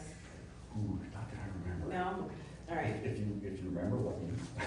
Well, we're all starting to wake up. I could be misremembering. misremembering. I call it legislative brain fog. What's There was German some- happens, it's like. I very often will because I'm very. I'm pretty sure there was. I don't think it was related to housing, but there was some peer support money and some other mental health type of support. Yeah, well, I mean, I guess if we're looking at, I look at this broadly as supportive services, keeping people in housing, so. Sure. Okay. Can I ask a clarifying question, because this ties in a different area, but there was some announcement about community development grants. So those are federal funds that pass through the state of Vermont and the city of Burlington. Were they also flat, like, was there an increase in those funds? So federal funds are a whole different story, and actually there was a bit of an increase, but because of the Federal Budget Control Act that was enacted in 2010, which had created sequestration, and there have been 2-year budget deals. So there was a 2-year budget deal that included federal fiscal 18-19, and actually that did somewhat increase community development block grant dollars. And it's the great news that there is another budget deal just yesterday. Okay. Sarah, anyone else? Yeah, please. So there is a work group that's formed to do this housing and services legislative report, and that report will come out in November, and it may be helpful for this group to have a presentation on that report, and it's November. Oh, great. Thank you. Okay. So moving past affordable housing, the next category was economic empowerment and employment supports. So first was increasing the minimum wage in Vermont alongside corresponding adjustments in benefits eligibility to avoid a net loss to beneficiaries. And S23 is still at play. As you know, we're in the middle of the biennium, so the legislative efforts of the first year are not lost. They can, bills can continue to move forward in the second year of the biennium. So there is a Senate proposal of amendment to a House proposal of amendment that was passed maybe even the last day of the session. And there's a link if you're curious to see it, but it would increase the minimum wage to $12.20 by 2021. Next, the adoption of paid family and medical leave legislation. Again, that's still at play. It's H107, the Senate proposal on paid family leave would provide eligible employees with a total of up to 12 weeks of family and medical leave insurance benefits, which could be used for up to 12 weeks of bonding leave, up to 8 weeks of leave to care for a sick family member, and for employees to elect to obtain coverage for their own illness up to 6 weeks. And the benefits would replace 90% of the first $530 of the employee's weekly wages and 55% of any wages above the amount, up to a maximum benefit of $964 a week. So that's where those two pieces of legislation are currently poised, how they're currently positioned. Third, subdivision C, increasing funding for economic programs that create jobs and build savings and assets. For example, micro-business development programs and the Vermont Match Savings Program, which was formerly the IDA, Individual Development Accounts. Katie, it's actually still the individual development accounts. We didn't You didn't end up change the changing name. it. Okay. Actually, we do call it the Vermont Match Savings. You can call it that, but legislatively it's still IDAs. But okay. So I changed it officially. Whatever, slash. Okay. if anyone went looking for it in the statute, they wouldn't find it. So there is a maintenance of the base for the IDAs and micro businesses of $100,000 through one-time funding. Right, we can, I was just very excited about this. This was a really a last minute conversation and opportunities when we had some one-time dollars. And so many of the advocates here who've been strongly supporting this, it really made a difference in our, in the room. This is the third year in a row we've received the additional 100,000, which is very. For a while, we had the 100,000 in committee, or at least in the budget, as a ongoing, and then it got to the point where We're still working on it. we're still working on it. So the next item, subdivision D, investing in workforce training and financial literacy education. I was told that There the is treasurer's H5. office has ongoing programs, but in terms of legislative action, I wasn't aware of anything specifically for. Yeah, there is actually H5. That's what I was thinking, Okay. H533. 533, it's Act 80. Oh. It does contain some education and training pieces. It also contains the remote workers.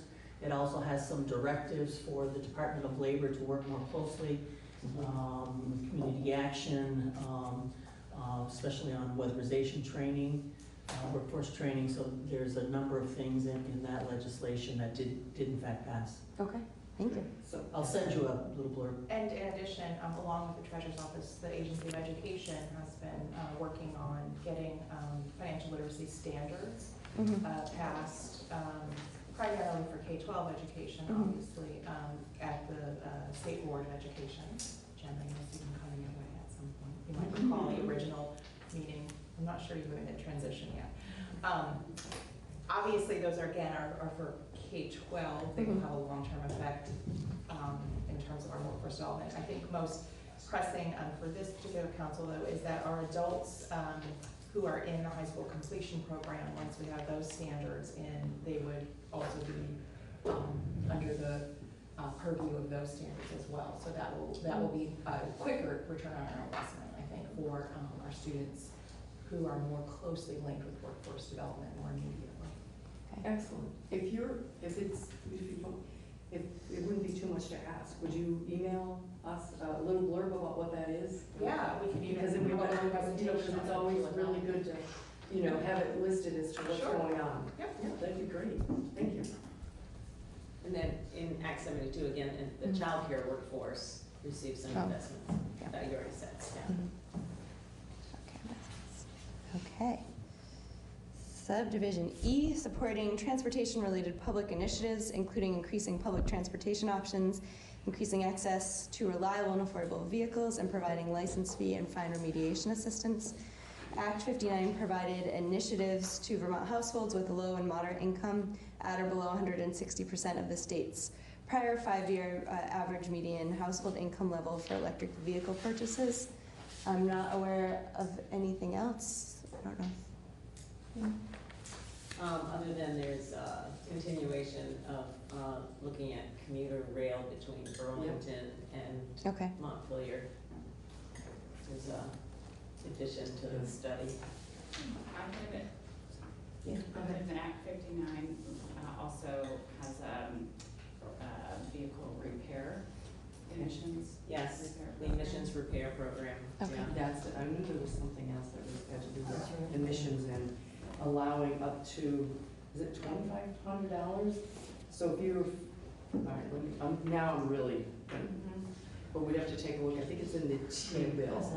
Yes. That's It's 59. in the T-bill that allows for, let's just say your check engine light, your emissions, your car falls within that zone, that might make it very difficult for somebody with a specific income level to get the repair on that. So within there, if you fall within that zone, there's up to, I think it's $2,500 to go towards that repair, so that they can come in compliant with the admissions without it costing the family. Okay. And I think there's a waiver requires like 16 years old or something. Yeah, it's 16. Okay. 15? Oh, you 50. Okay. Larry at first. Larry's up. There was a bill that passed in the House that would have exempted motor vehicle purchases from participant in the REACH-UP program, but I don't think it went through in the end in the Senate. It did not. Yeah, okay. It was H-249. Okay. H-249. And it waived the initial registration. Yeah, I thought Motor vehicle it fee. didn't make it all the way through. Yeah, it didn't go through the Senate. But that's something we can look at again. Okay. Yeah, it's still alive. It's still, oh, that's right. Mhm. It's not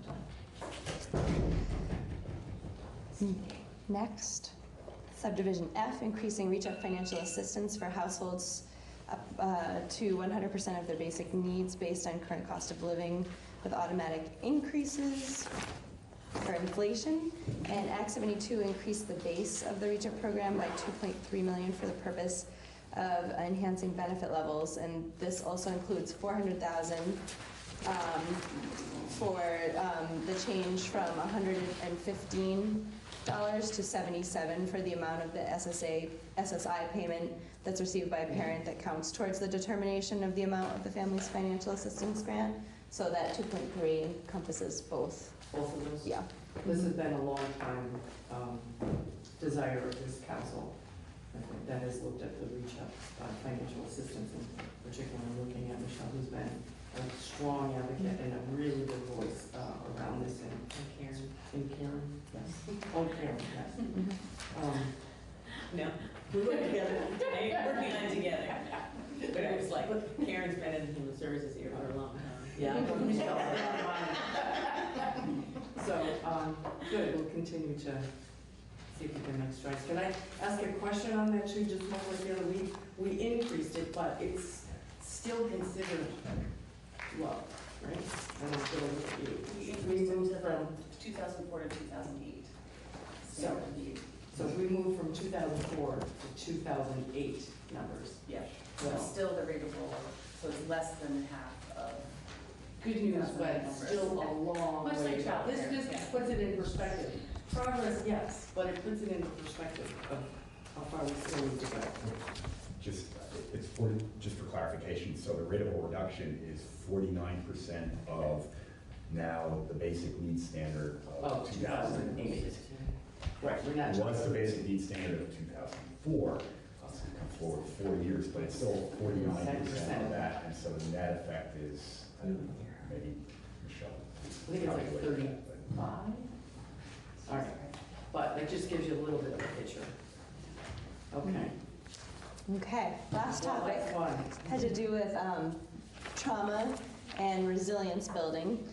So the first item here was supporting and monitoring the implementation of the Agency of Human Services Act 43 Childhood Trauma Response Plan. And both the Committee on Human Services and the Senate Committee on Health and Welfare reviewed the agency's report and response plan this session. And I'm not sure that any other legislative action was taken besides reviewing the plan. And then the second item was some... In Auburn was higher. That's right. That's So right. we actually have a first. Oh, good. And then the second item was support increased funding for parent-child centers and their two-generation approach of supporting the 5 protective factors. There was a $1 million appropriation for parent-child centers for one-time infrastructure improvements. There was an increase in the base of the master grant by $1.3 million, but a $1.6 million reduction in reach-up case management services that had previously been utilized by the state. Thank you for including the Up and down. up and down. Yeah. So, and thank you for sharing your collective memories of the legislative session. I appreciate it. I also wanted to flag the importance of benchmarks to this committee. Pursuant to your statute in 2023, there's kind of an interim report due that asks this council to measure how you're doing in terms of specific benchmarks. So statutorily, there are 2 benchmarks that you have to be mindful of, and I have those flagged just to remind you what they are. Okay. So the first is the number, as compared to 2016, the number and percentage of children living in families at 50%, 100%, 200% of the federal poverty level. And secondly, the number and percentage of children living in families paying more than 30% of their cash income for housing and related expenses. Last year was your one-time opportunity to add additional benchmarks that you'll be looking at the midterm point. And so you did that as part of your list of recommendations. You added 3 benchmarks. The first being the number and percentage of children living in poverty according to the supplemental poverty measure. The second being the number of children experiencing homelessness on a given night. And third, the number of children whose parents lack secure employment. So those are the other 3 benchmarks that we'll be looking at in 3 years. Thank you, Katie. Keep us, because that was one of our things that we jogged with and spent a lot of wrestling time with trying to figure out the benchmarks, because that was our one and only time to get them in, and that now this council will be somewhat, not somewhat, will be responsible for reporting our movement on those in 2 years? 2023. 2023. Yes, ma'am. Is that posted, Kate? The benchmarks, it's at the end of your final recommendations from last year, yeah. Will Katie be updating this based on the conversation today? I can, yep, I'm happy That would to. be most helpful to be able to share. Yep, I can do that. Okay. Yes, Aaron? So it wasn't in our recommendations, but there are some other bills that obviously help the lives of families with children. One of which I just wanted to highlight, which the Vermont Network Against Domestic and Sexual Violence really worked hard on. It's H132. I can't remember what the act number is now, but it provides significant additional protections to survivors of domestic violence, including adding survivor status to the state's fair housing law and certain revisions to landlord-tenant law that provide additional protections and benefits. Yes, Representative. Eric just made me think of another one. In addition to that one, we removed the statute of limitations on child abuse, child sexual abuse, which I think benefits the people we're talking about. My other thing was just to put for a future agenda item that we should, each year look at what's current compared to the 2016 benchmark of this. So let's get us a future date. There's a quarter semester grade. There's also a lot of policy legislation in the budget bill that calls for a review of reach up, that calls for a review of human services and meet some needs and that type of thing. So we probably want to look at that at some point when those reports are due. Yeah. So they're not all in the budget, but there's some in the budget. Some in the budget, but I think there's more than just what's in the budget. Right. Some reports that you mentioned. And there's one thing that I don't, it touches on this group, especially people with children, is that there's reform happening right now around the developmental disabilities payment reform. And Representative Wood and I are very much involved with that over the summer, and it's one of the reasons why we're putting a good amount of time into paying attention to what's happening in that, because there's a lot going on with that, and there's deep anxiety on all sides of it as to what might happen. So I just thought of another one. Sorry, we restored the CIS funding, Children's Integrated Services funding. So that definitely affects the population that we're talking about here. It's 300 and something thousand. Foster care, something in foster care too. I don't know if we made advancement or sometimes we feel like we've advanced it, but basically we turned it to where it was. You helped with funding for foster kids, especially kids who are faced with kin, to be able to access some of the resources through child care resources. And we increased payments to foster care providers, foster care parents. Wasn't very much, but from my perspective, I had $5 a day or something like that. And you also created, recreated the position of the deaf, hard of hearing, deaf lung coordinator for those folks with disabilities. We were busy. You were. All right, so thank you. And just because it's not the end of all end, just like Sarah said, we'll constantly update when we think of something. Don't be afraid to state. So we are right on time. Excellent. So, okay, thank you, William. You are very good to us. So we're going to call on Reva Murphy to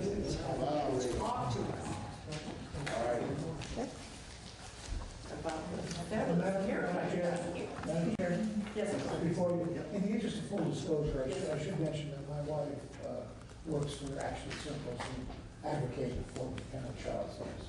She does not lobby, she does community organizing. And our politics, our shared politics do not derive from our relationship. We are quite the other way around. Oh, that's decent.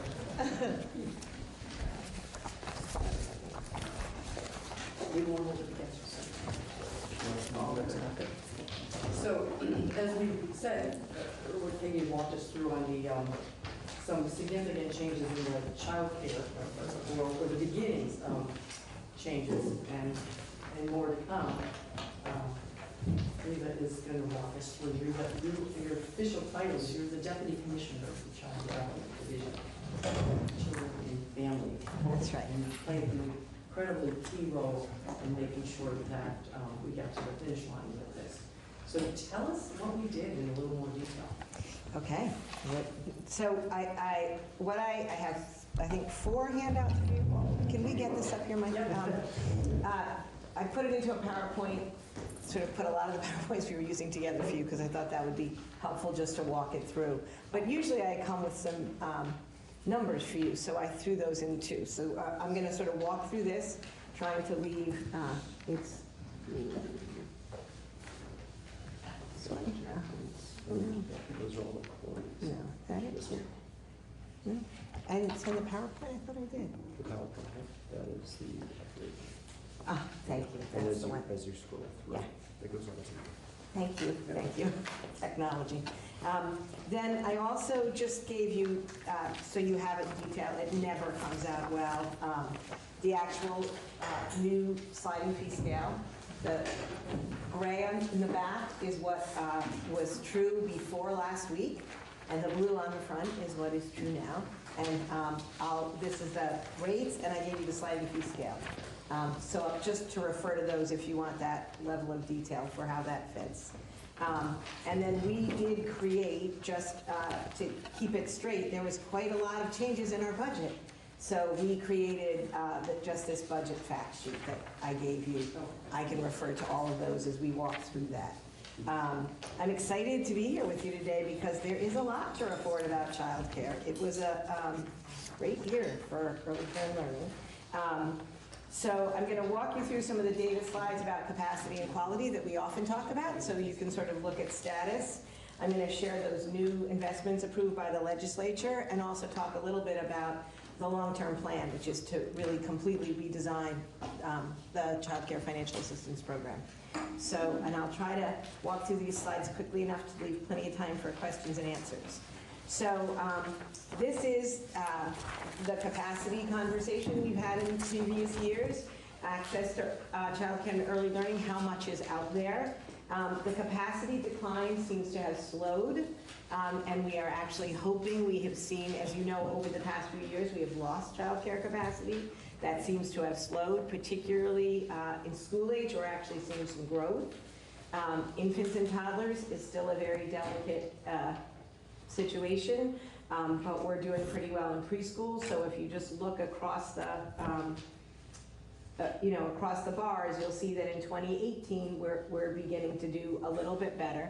We hope we've hit the bottom of the curve. There's a lot of capacity building work going on. The Early Care and Learning Committee of Building Bright Futures, which our Child Care Licensing Director co-chairs, is working really hard on capacity building. We have marketing campaigns for providers to open. Let's Grow Kids has a program called Make Way for Kids, and one of the new investments that you'll see at the bottom of the budget updates page is that you all, the legislature, very kindly gave us some money that had been planned to be cut from last year, let us push it into this year to help with those new programs. So we know there are some shovel-ready programs that will significantly increase capacity in some areas that need it.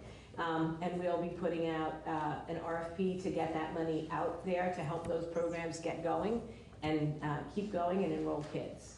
So, so we think we're beginning to turn the curve on child care capacity. Also, part of the new investments that we got from the legislature was, if you will recall, we had early care and development grants at one point, just to help programs that had a large number of our subsidized kids dealing with higher copays that families couldn't pay. What happened last year is $1 million was set aside to preserve, even with the rate increases that we got, to preserve a similar kind of program called stabilization grants for those programs who have over 50% enrollment of CCFAP kids. So that will look very like the old ones. Less programs will be getting them, but they'll be getting them on a quarterly basis based on a formula around their enrollment. And those will just keep rolling out as they did in the past on a quarterly basis. And then that's going to be about $500,000 will go out in those grants to programs with over 50% of CCFAP kids. And then when you've got a good Representative Wood has a question. Yes. Is now a good time? I didn't know. You seemed like you were. I just want to finish, and then the other half of that $1 million is actually going out into capacity building grants for infants and toddlers. So we're gonna, and those are both, but that whole amount of the $1 million is in the base. So that means that those investments will continue. And so we're again going to put an RFP to one of our community partners to have this infant toddler grant program that will support building more specifically infant toddler spaces in the places where we know that they're most needed, high quality spaces. So that's some of the exciting capacity work that's happening. We're just beginning to see impacts in the data, but we hope by this time next year, we'll see some real impacts in data that will be really helpful to families. So, yes, now's a good time. Okay, so my question is around the capacity thing. So I want to make sure I understand, Rita. So in this coming year, you'll be spending $1.5 million in expanding infant and toddler. Is that correct? Well, we'll be spending 1.4 in expanding all capacity as long as infant toddler is part of it. So a new program opening might also serve preschoolers, okay. But they have to be serving infant toddlers to get they have to be expanding infant toddlers to get one of those capacity building grants. And that'll be the 1.4, that's one time only. So that'll be going out, we're hoping to have a lot of this spent and be able to report it to you when you come back into session. So we're getting an RFP out in the street now. We know there are projects that are waiting to apply for these grants because they're trying to get some new places open. And then the other thing that I wanted to ask is, how does this money sort of dovetail with the private money that's being invested? Because there's roughly around $1 million invested to increase capacity with a focus on infant and toddler. That's right. Make Way for Kids. Let's Go Kids is doing Make Way for Kids. So I don't know if Let's Go Kids will apply for these grants. So it may certainly dovetail. We certainly work closely together. It may dovetail with these. A lot of what Let's Go Kids is doing is technical assistance to help people through business plans and developing their programs, and the actual cash dollars that programs are getting are fairly minor. We think that these investments can really help people with materials, maybe even startup of staff. It's pretty difficult to open a program. You aren't full the first day, even with all of the capacity issues we have. And so programs, even in areas of need, have struggled if they open fully staffed the first day and they don't have enough kids to pay their staff. So some of this may be startup grants to get you through your first 2 months of staffing. And so I guess the follow-up question is, you won't, so a program might be able to apply for the division's capacity building grants even if they've received a grant from Let's Grow Kids? Yes. Okay. We weren't planning to limit them to people who had not gotten help. Okay, thank you. Because we know that some of those programs are struggling with some costs, even when they have gotten help. Yeah, well, I mean, and again, much of the help is technical assistance.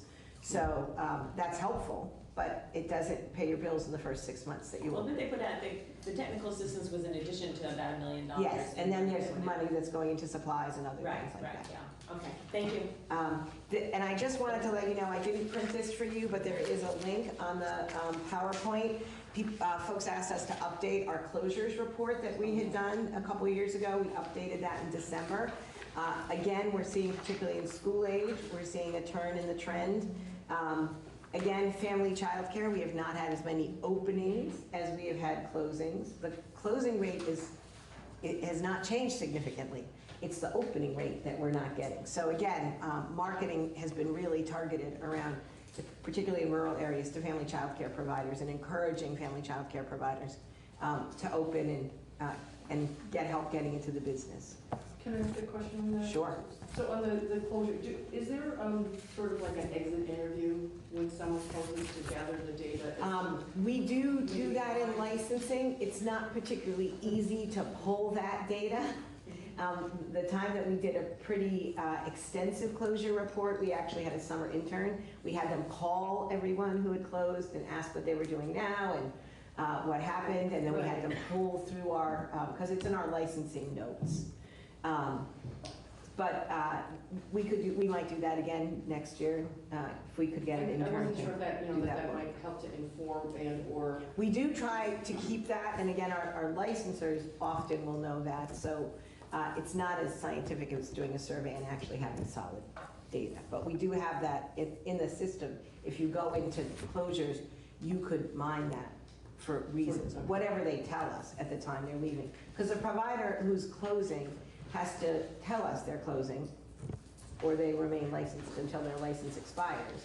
And then we do call them if they don't renew and ask if they're closing, just so we have an official record of that. Just one more question, sorry. Sure.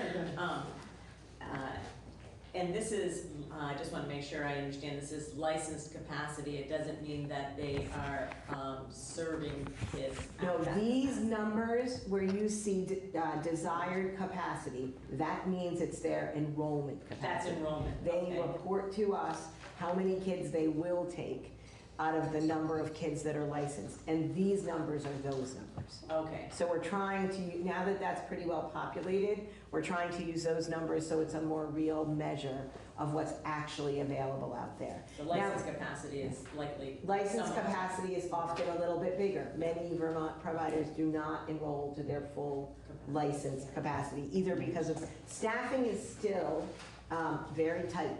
It's a tight workforce for all employers in childcare where the pay is not stellar and the job is hard. It is many center directors have trouble, even in these new programs, with staffing. So, because you have to have, people are critical in childcare, you can't open without. So this slide, the next one is about quality. So the good news is that quality continues to increase. And we know is that high quality programs have a positive impact on children's development, and so that's a really important part of the equation. And if you look at how the green bar is growing, oops, I didn't go yet. How the green bar is growing on this slide, that is 3, 4, and 5-star programs. Now I will tell you, we did a major evaluation of the STARS program as part of the Race to the Top grant. And there are reports on our website about the results of that, but we are doing an evolution of the program after 15 years, using all the evidence that we had, using what everyone's learned about quality rating systems over the last 15 years, and using all of the evidence from the evaluation we did. So the first change, so these charts will change drastically next year, because the first change is that now that our licensing regulations are strong and people have really settled into them, the first star will be a regulated provider. So all regulated providers will be a 1-star provider. So we've sort of linked the licensing and the STARS program so that people don't have to apply to both of them to get going. Now, many of the programs that are opening will be opening at 3, 4, and 5 stars. They may not be opening at 1. But anyone who opens and is compliant with regulations will have 1 star. That's also going to allow us to market to parents. We had a little dilemma about wanting parents to use regulated childcare, but not wanting to run 2 different campaigns about what to look for. So essentially the marketing campaign is about looking for a star. And so that will help providers, regulated providers who are marketing, and it will help parents better understand what the system is like. So the first phase is that, and actually Melissa Regal-Garrett, our policy director is at LCAR right now with the new rules that will make that change. Then the whole system is changing quite significantly in the next couple of years. We're doing research on the impact of the changes on current providers. We just did a tour around the state to tell providers about what we've been thinking about for the changes and get input and feedback from them. And so that's going to continue to evolve to really look at the best science and the results for our evaluation to create the best quality rating and improvement program that we can. So that's just something to pay attention to. I'm sure Melissa would love to come talk to folks about the STARS changes next session, because there's a lot going on there. But the good news is participation continues to increase, as does people's progress through the system. So in the future, what you're saying is that that blue section will be non-existent? That's right. There won't be, unless you are not, there is a status in licensing called provisional. Yeah. It's not automatic. You can walk right in and not have provisional. But people who are struggling with compliance may go into provisional.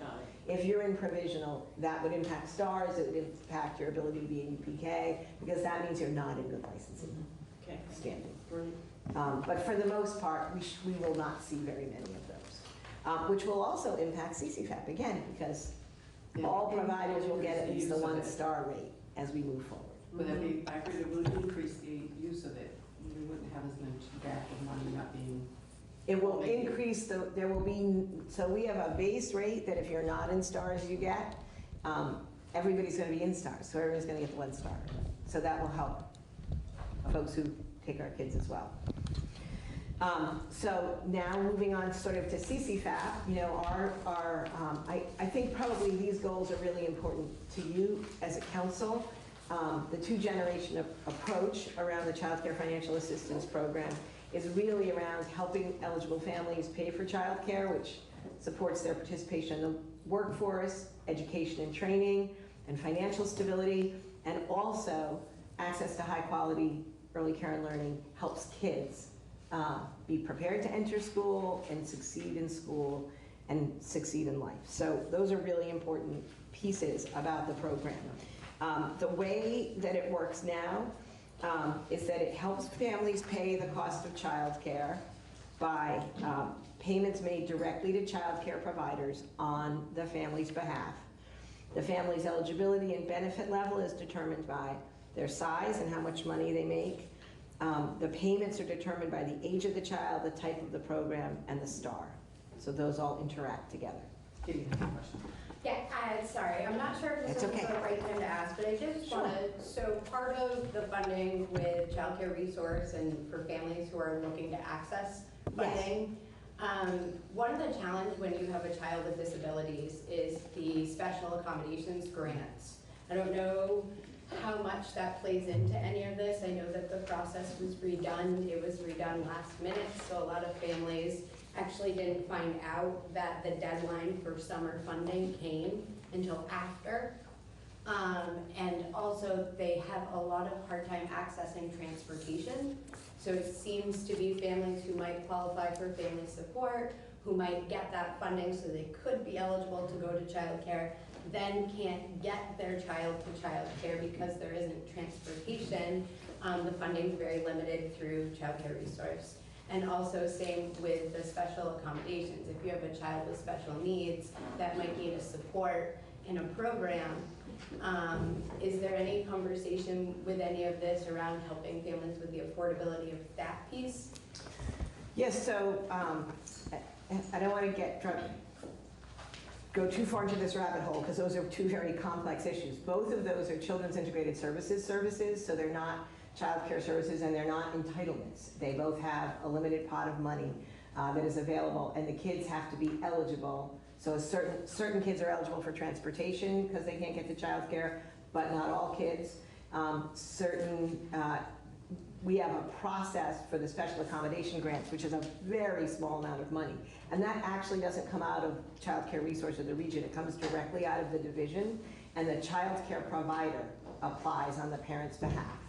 So if folks are struggling with that, they should reach out to Jill Pearl, who's our specialized I child actually care have, person. so that was the reason why I wanted to Yeah, ask. so she usually helps any parents who, and then we do have, and we've been working hard on, specialized childcare coordinators in every region who are supposed to be helping families through that. So if you contacted Jill, it helps her know if there are any hiccups in particular regions where there are problems. We are, as a matter of fact, this afternoon, we just did a competition that we were required to do around our transportation providers, and we are selecting them this afternoon because the RFPs came in. But we are expanding to a couple of new regions. So they're called regionals, what were they? We have regional specialized child care services coordinators who are part of the CIS team. So for the kids who need a special accommodation grant because they need help thriving in childcare, but that is a very small amount of money. So we actually don't generally turn down qualified kids until very late in the year. I just want to follow up. So I actually worked for Children's Integrated Services, EI, and had a presentation by Wendy and the team at CCR, and their information was a little bit different, which was that the funding for transportation and for special accommodation grants actually is a big barrier for children or parents with disabilities in accessing affordable child care. So it might be worth looking into some of that as a county. Yeah, sure. Where is that kind of gap coming in maybe? And how do they access or find out about these coordinators? Because I have 2 children with special needs, and I've never heard of that. See, CCR actually is the host for the coordinators, so we should talk about that a little bit. Thank you. But I'm happy to take information from you. Our CIS director is having a baby as we speak. So she's out for a little bit. But the team is there and available, and they can talk to you about that. And I'm sure it would be a great thing to have Morgan come in after October. And she can talk, she could come, she could bring Jill and talk about specialized childcare. It really is an important topic because it's how kids who have special needs can go to childcare and do well. Wendy LaChapelle is another great person who has a lot of information and insight into children with special needs and their family supports, as well as for families with disabilities who have a parent who has a need. She's the one who really supports in Chittenden County. Great, thanks. Okay, so thank you for your questions, but that is an issue that's important to talk about. Just in terms of who gets assistance from the program, some children and families have categorical eligibility, kids in protective services, kids in Reach Up, they have categorical eligibility. Children from 6 weeks to 13 years, or if kids have special needs, they could get assistance until they're 19. Families with income at or below 300% of the federal poverty level, and parents need a service need. And this just shows you what the service needs are and how they're distributed. This is fairly consistent with last year. It's not terribly different. There was a slight drop in protective services, which we always like to see. But protective services have spiked in recent years. And the total is slightly less, which is part of the story that I'll tell you in a few minutes. So this is sort of who is participating in the program. And you'll see there is a large number of families who are employed, a few less in training and education. Now, there may be families who work part-time and get full-time child care because they're also in training and education. This data really shows their primary services. So this is unduplicated then? This is unduplicated, yes. So that's the total number of families, which is a little less than the total number of kids. And that's the unduplicated count of their service. So a good news, bad news slide here is that total is the number of families. That's the number of children. That's the number of 7,176. Yes, that's families. And do we know how many children that is? It's a little over 8,000 children. So I think our average is 1.2 children per family. So above, those are numbers as well. So when we talk about the changes in a couple of minutes, you'll hear something important about families with more than one child. This slide actually shows you something that some of these changes were designed to intersect with. You can see here over time, so this is our number of children. And the average number of children in 2018 and 2019. You can see that our average number of children is declining. Now, more of our kids are in high quality care, which is a good news piece and is what many of our policies were designed around, but we have less children participating. And what we believe after a great deal of analysis of the program is that that's because the cost sharing for families with less than 100% benefit has been burdensome, and many families are opting to do something different about childcare, cobbling stuff together with relatives, using unregulated care, whatever they can do that they can afford. So the changes that the legislature supported this year and the change that we're trying to move toward was really designed around reducing the burden of co-payments on families so that families would use the program and participate in higher quality care. I just wanted to clarifying question. Sure. Does this take into account the population demographics of children actually declining